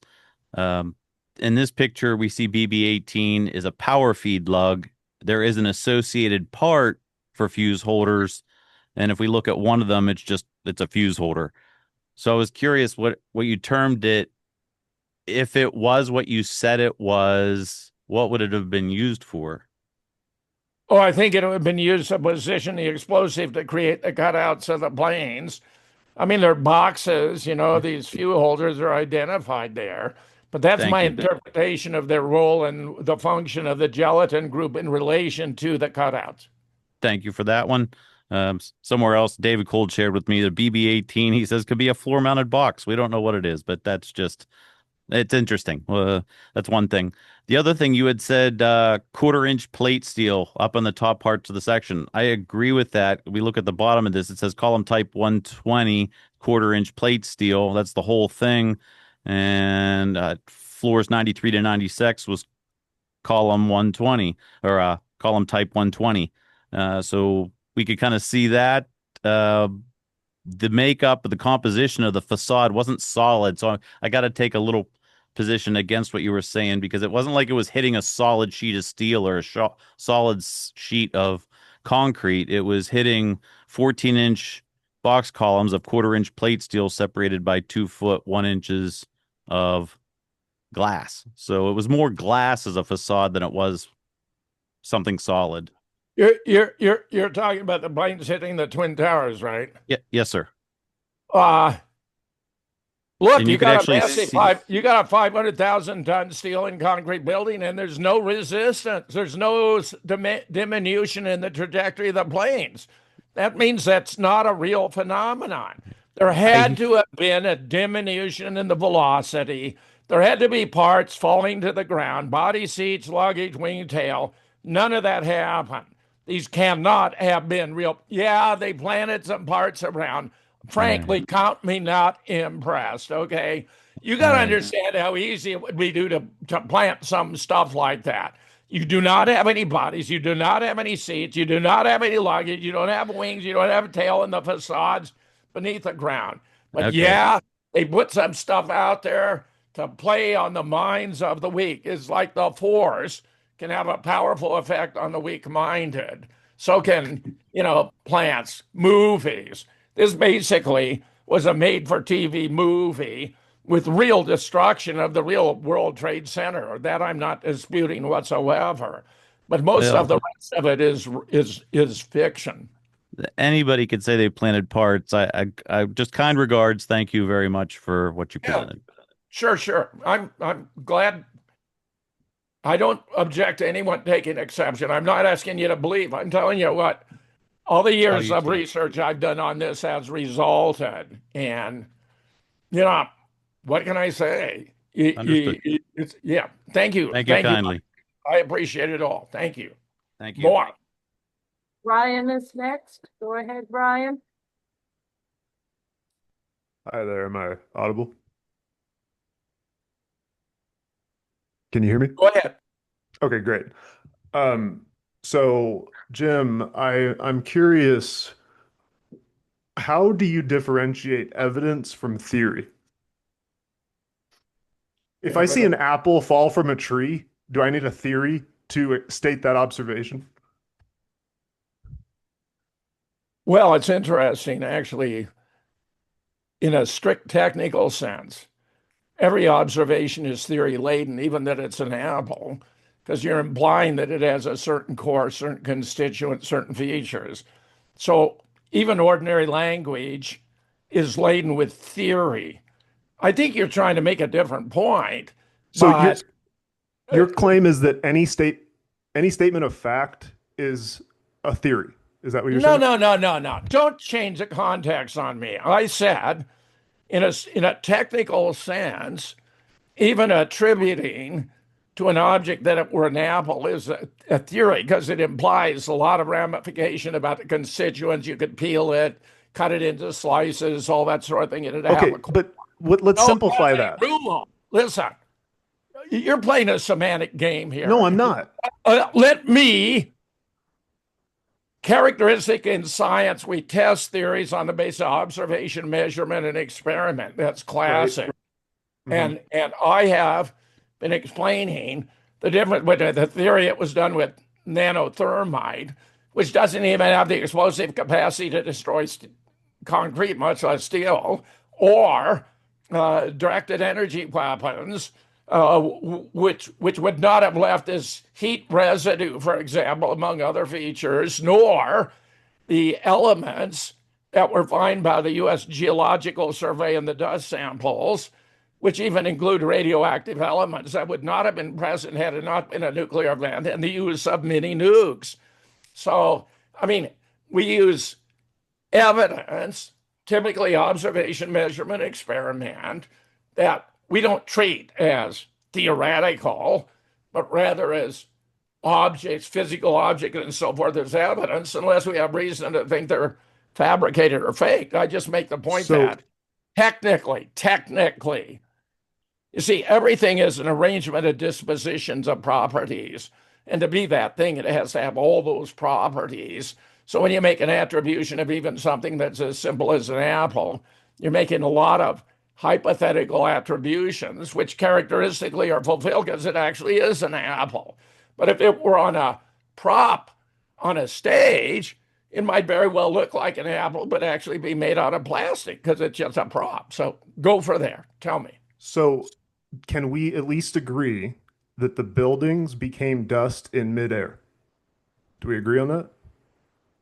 Became dust in midair. Well, they were being converted into millions of cubic yards of very fine dust as they were destroyed, and they were Right. not collapsing. They were being Okay. converted Is by that a a theory? process of molecular dissolution. Is that And, a you know, theory? I like that part of Judy's work. That part I think is good, Right. Is but that a you can't theory? explain a whole host of other things. Go ahead. Go ahead. Go ahead. Is that a theory? What you just Is stated, what? is that a theory? Yes, as I said, you want to play a game about the word theory. No, Okay. no, you're playing a game because you're trying to say that Dr. Judy Wood, when she presents evidence and observes it and states her observation, you say that's a theory. That's incorrect. No, I'm not. How many times have What I is her praised theory? Tell me what her theory is. times have I praised Judy Wood for crying What out is loud? her theory? I You feel stated she had a theory. She has a theory. What's her theory? her theory is that destruction of Billy was done by directed energy weapons. No, that's not what she says. Where does she say that in her book? Can you point out anywhere in her book that she states? Okay, you tell me. You inform me. What is Judy saying? What I just said and what you just agreed with, that the buildings became dust in midair. That's what she says. Well, It's an observation. If that is all you claim Judy's saying, I agree with that, of course. She That's has not said directed energy weapons. She Well, then specifically does what not the say hell? that. Why would anyone then argue with her? Because we all agree. And in fact, we can explain the dust by means of nuclear devices, which she can't explain because she doesn't even try to explain it. This is something that always troubled me about Judy and architects and engineers. They don't give you any narrative. They won't talk about who is responsible or why 9/11 took place. And I think that's utterly irresponsible and ought But to there be. is a narrative.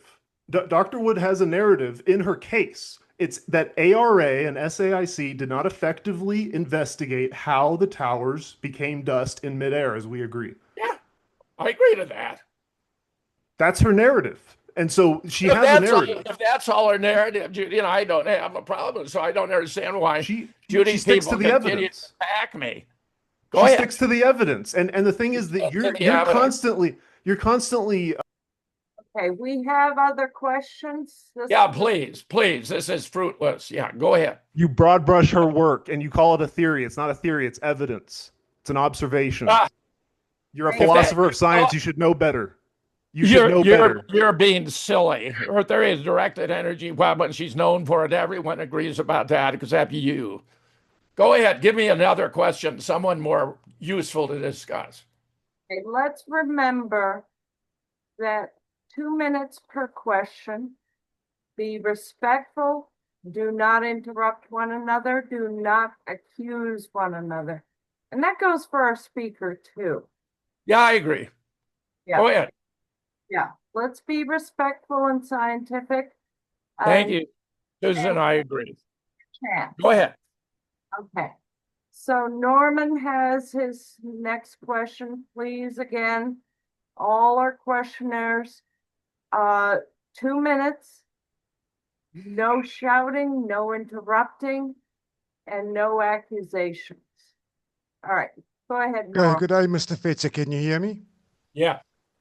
Okay, so I think you'd agree with me that disseminating propaganda in the US should be made illegal again, correct?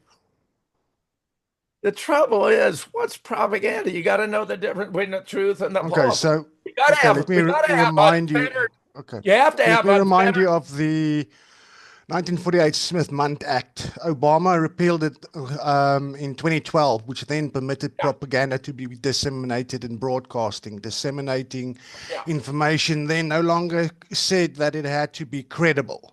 Now, I've seen on many discussions, forums, platforms, and everywhere where people talk about the Smith-Mundt Act being in effect, but prior to 2012, before it was repealed, You and Richard Gage held your 9/11 hearings in Vancouver and Toronto, Canada.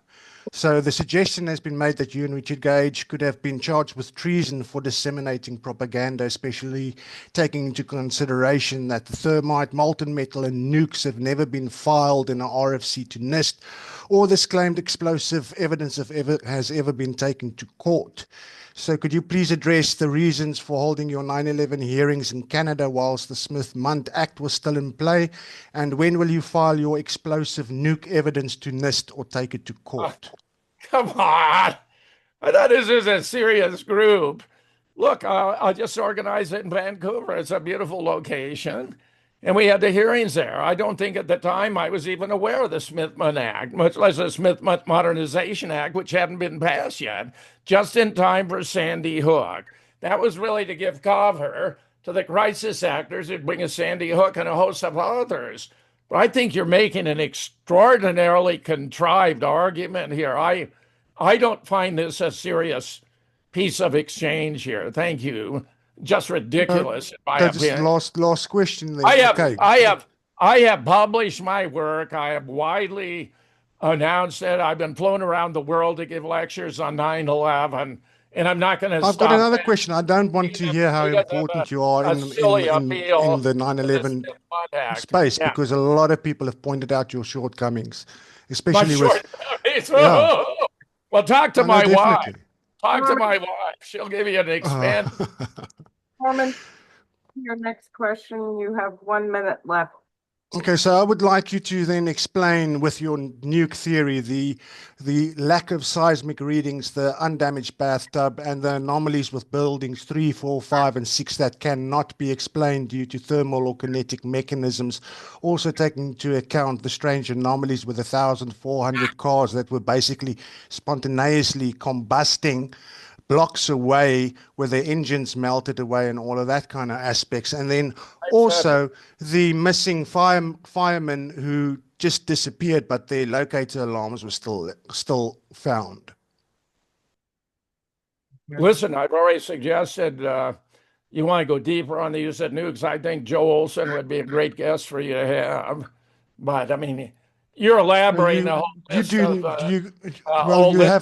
have my email and my exchanges with Joe Olson on file, and it's also on my Substack, and people have been reading that. So I haven't got time for him, but I haven't got time for you either, because I think you're a disinfo agent. Let's move. God, you know, this is fascinating. I've probably done more to expose government complicity in JFK, 9/11, Wellstone, Sandy Hook, Boston Cover bomb, up, you mean? You've covered it up. and You're a anyone liar. else. Covered it up. I'm exposing it again and again, Covered and it I up. published my work. In fact, it's so explosive the government has to ban it. 6 of my books have You been don't banned. deal with the evidence. You call it theory. Not because we got it wrong. You know, I can't believe it would be reduced to this childish level. We're talking here about scientific issues, and you're acting like little children calling names. You're the That's pretty disgusting. You're the one throwing insults. I was You're the really one happy being to childish come at here the to moment. We're talking 9/11, about not facts to that hear- you not can't to hear explain. pablum, childish accusation from Oh, incompetent is talking about the individuals. seismic evidence childish, Mr. Fetzer? Susan. Maybe you should talk about the seismic evidence. Susan, these guys are way off base. Yeah, explosives have seismic signals. Liar. Whoops, I clicked the wrong mute. Sorry. That's okay. Yeah. I don't care. I didn't Explain the anomalies with buildings 3, 4, 5, and 6, and the Bankers Trust. Susan, Explain those 5 buildings. Susan, I didn't even think about Judy partisans coming in to try to attack me. So it was Yeah, well, you attacked her from the beginning, so you asked for this. Yeah, I did not. I featured her 15 Yes, you times. did. That's why I initially spoke, because You people are ignoring the history. I featured Judy on my radio shows 15 times.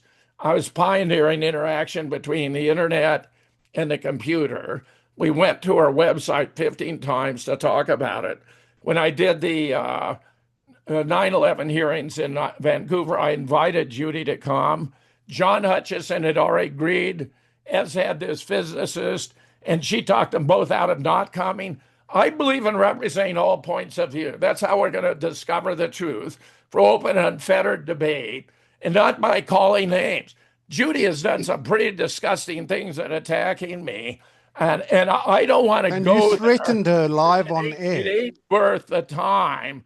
But I assure you, you need to contemplate the points I've been making about why directed energy weapons cannot account for the data, including the vast underground heat that extended into mid-December, explicable on the nuke hypothesis, not on directed energy.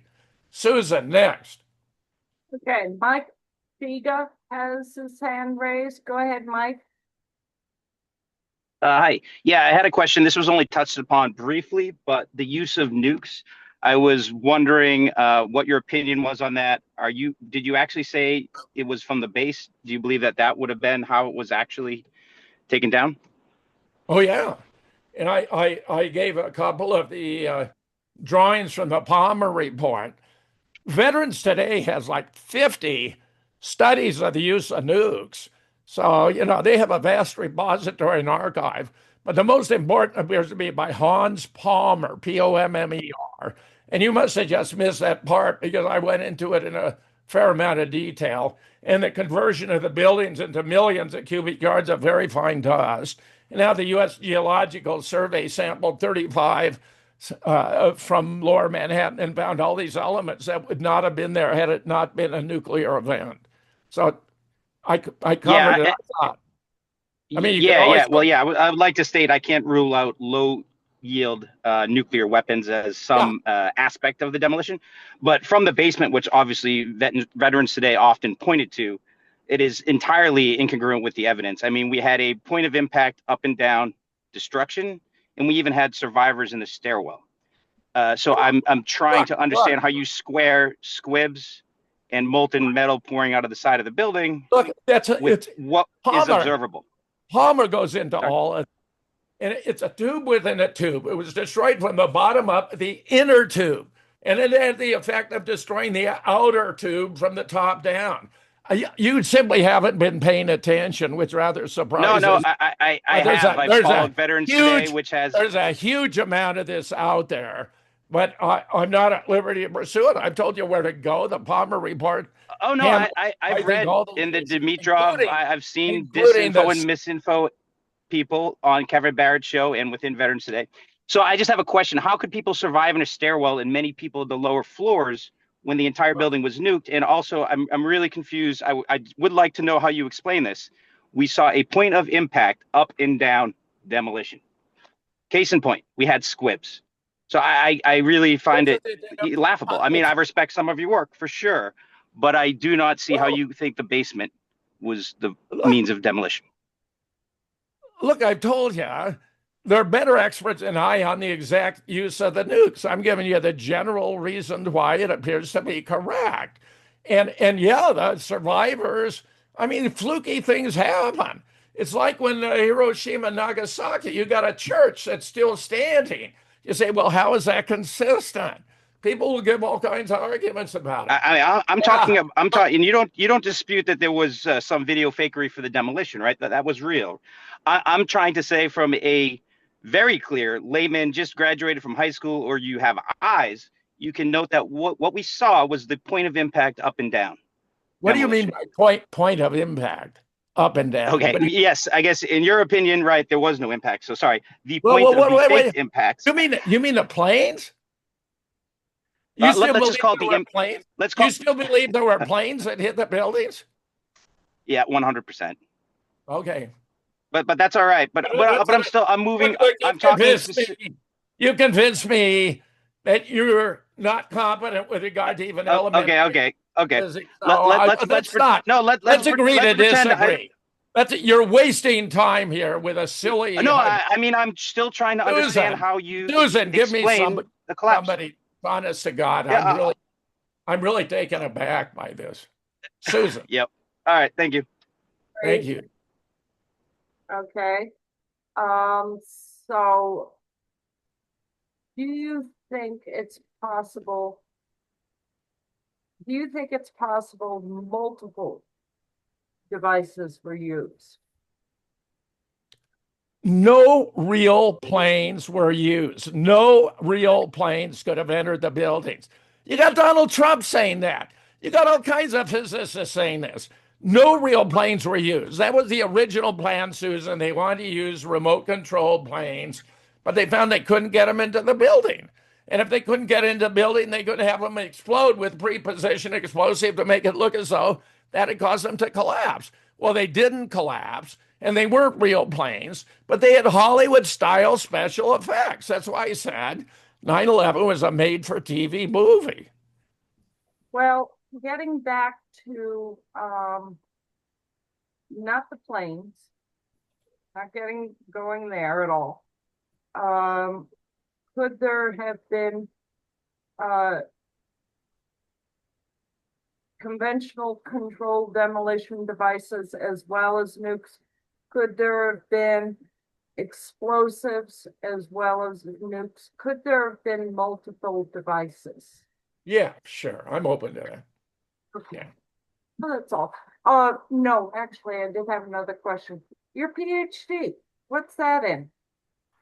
Philosophy, history and philosophy of science. I graduated magna cum laude in philosophy from Princeton in 1962. I was commissioned as a second lieutenant in the Marine Corps. I resigned my commission in 1966 as a captain to enter graduate school at Indiana in the history and the philosophy of science. I did my outside minor at Columbia in philosophy. I got my PhD in 1970. I have at this point hundreds of articles and 40 books. And, most of my academic work, 24 books, is on the theoretical foundations of scientific knowledge, computer science, artificial intelligence, cognitive science, and evolution and mentality. And then I've done, especially in my retirement, all this work by promoting collaborative research, bringing together the best experts in areas where I am not. And that's why some of this taken after me on details of the nukes. There are other people who can do that. I'm giving you the big picture. I'm telling you how the whole thing was put together, who was responsible and why, that all the planes were fabricated, all the crash sites were fabricated and fake. Most of it was a fantasy scenario violating laws of physics, aerodynamics, and biology for that matter. So, I mean, I'm just saying, I'm giving you the big picture, and I welcome you're pursuing more detailed pursuits about aspects of this with others whom I recommend. Joe Olson is very good. But the Hans Palmer, the studies of veterans today, I mean, there are others who are more competent than I by far on specific aspects. And what I was hoping was to get feedback, on disagreements, and I guess I have, because there's some here who want to hold out for Judy and defend her. I'm not attacking Judy. I'm explaining why the evidence is consistent with the use of nukes rather than directed energy. And then we have someone saying she doesn't even claim directed energy. Well, that's what she's known for. So let's just say, okay, a hypothetical or imaginary Judy Wood advocates directed energy. It doesn't work. It wasn't directed energy, whether Judy advocates it or not. And it wasn't nanothermite. But Susan, yes, they could have had multiple, they could have had other devices there. I wouldn't even rule out they might have had some directed energy, but the heavy lifting was done by mini nukes in the sub-basement. And there's a mountain of evidence to support it. All four of the crash sites were fabricated. It was an Israeli op, supplemented by neocons of the Department of Defense, the CIA, and the Mossad. There it is. That's the big picture of 9/11. And I want to thank you, Susan. You're a dear. It was just kind of out of the blue. I discovered you had this Boston 9/11 Truth group, and I just thought it would be fun to join and get feedback. It's been a mixed bag, but I'm delighted. I'm delighted nonetheless. And I want to thank you and all the members who came, even those who were arguing against me. I'm glad you were here. And I just want to say thank you, thank you, thank you. And if you want to go further, I do recommend Joe Olson, but there are others. Get the Palmer report, because I think the Palmer report answers everything about the toasted cars, the squibs, the whole bit. It's all there. Check it out. I thank you very much. We've had Joe Olson on our podcast before. Oh, great. Excellent. Yeah, and another one who is not raising his hand, Maxwell Bridges as well. So, yeah. All right. I think I'm sorry, we're really over time. Yeah, I get it. We're good. I'm good. Last, I appreciate the opportunity from the bottom of my heart. Thank you, one and all. oh, thank you. I'm glad you came and braved the storm, so to speak. We've got It goes with the territory, Susan. Not a does. problem. Jim, when you say no nanothermite, you mean just not as the primary source, right? Yeah. It Right. was used Okay. as a Thank you cleanup. for. Yeah, Yeah. it was Thank you used for. as a cleanup. Yeah. Sure. Thank you. And it turns out, see, those nanothermite particles are created by interaction between the steel, the carbon, and the steel and the aluminum cladding. That's another aspect. So that it cannot have been the primary mechanism for any aspect, but it was used in. Can I get some questions in or no? Can I get some? Keep it down to 1 minute now because we're serious. Okay. Go ahead, Matthew. Yeah, well, it's 1 minute. Basically, if I can share my screen quickly, because he keeps talking about nukes and high heat, but the evidence shows there's very little heat. So what are your, God, how do I share with sound? I need to find where this is. Okay, so I'm not sure. I'm using a new computer, so I need to figure out which one I'm sharing. I'm going to defer that to. Okay, the question is, well, it's hard to share my screen. So basically, there's very little heat. There's people walking on the parts where you're saying it's 1400 degrees. And the toaster cars, a lot of the toaster cars were before the towers fell. Do you have any thoughts about that? Before any of this mystical nukes hit it? And also to elaborate on what Ryan was saying, it was basically Judy Wood was saying that she gives evidence of cold directed energy weapon similar to the Hutchison effect, which she actually said you threatened her. Once she got on the Hutchison effect angle, and you said don't include that in your book, or else you know what happens to people like that. They usually end up dead, and so on. So and that along with your dealings with Ace Baker faking his death on live radio. I'm just wanted to raise it up for those who don't know. God, what are you using this for a last minute smear? Susan, give me 1 minute, and I can't share my screen. But anyways, so the low heat. What's your thoughts on the low heat? Pointless. What's your thoughts on the low heat? No, Jim, can you? Underground heat until mid-December. Yeah, that is but there's low heat. inexplicable There's by people any walking other on it. hypothesis. There's thousands of people. Susan, please end it. Yeah. Thank you once again, very much. Okay. I appreciate it. I think he got it, and that was enough of that. Yes. Thanks, Susan. Last thing, you had started recording, and I thought we were recording, and so my recording started late. Oh, sure, I'll send you my recording. Thank you very much. You got it, Susan. Yeah. We got it. Thank you. That's great. My pleasure. And the last portion of our meeting, our Zoom meeting, is our local Boston 9/11. Okay. You take care of that. I'll send you this, and I thank you, Susan, and one and all for being here. Thank you.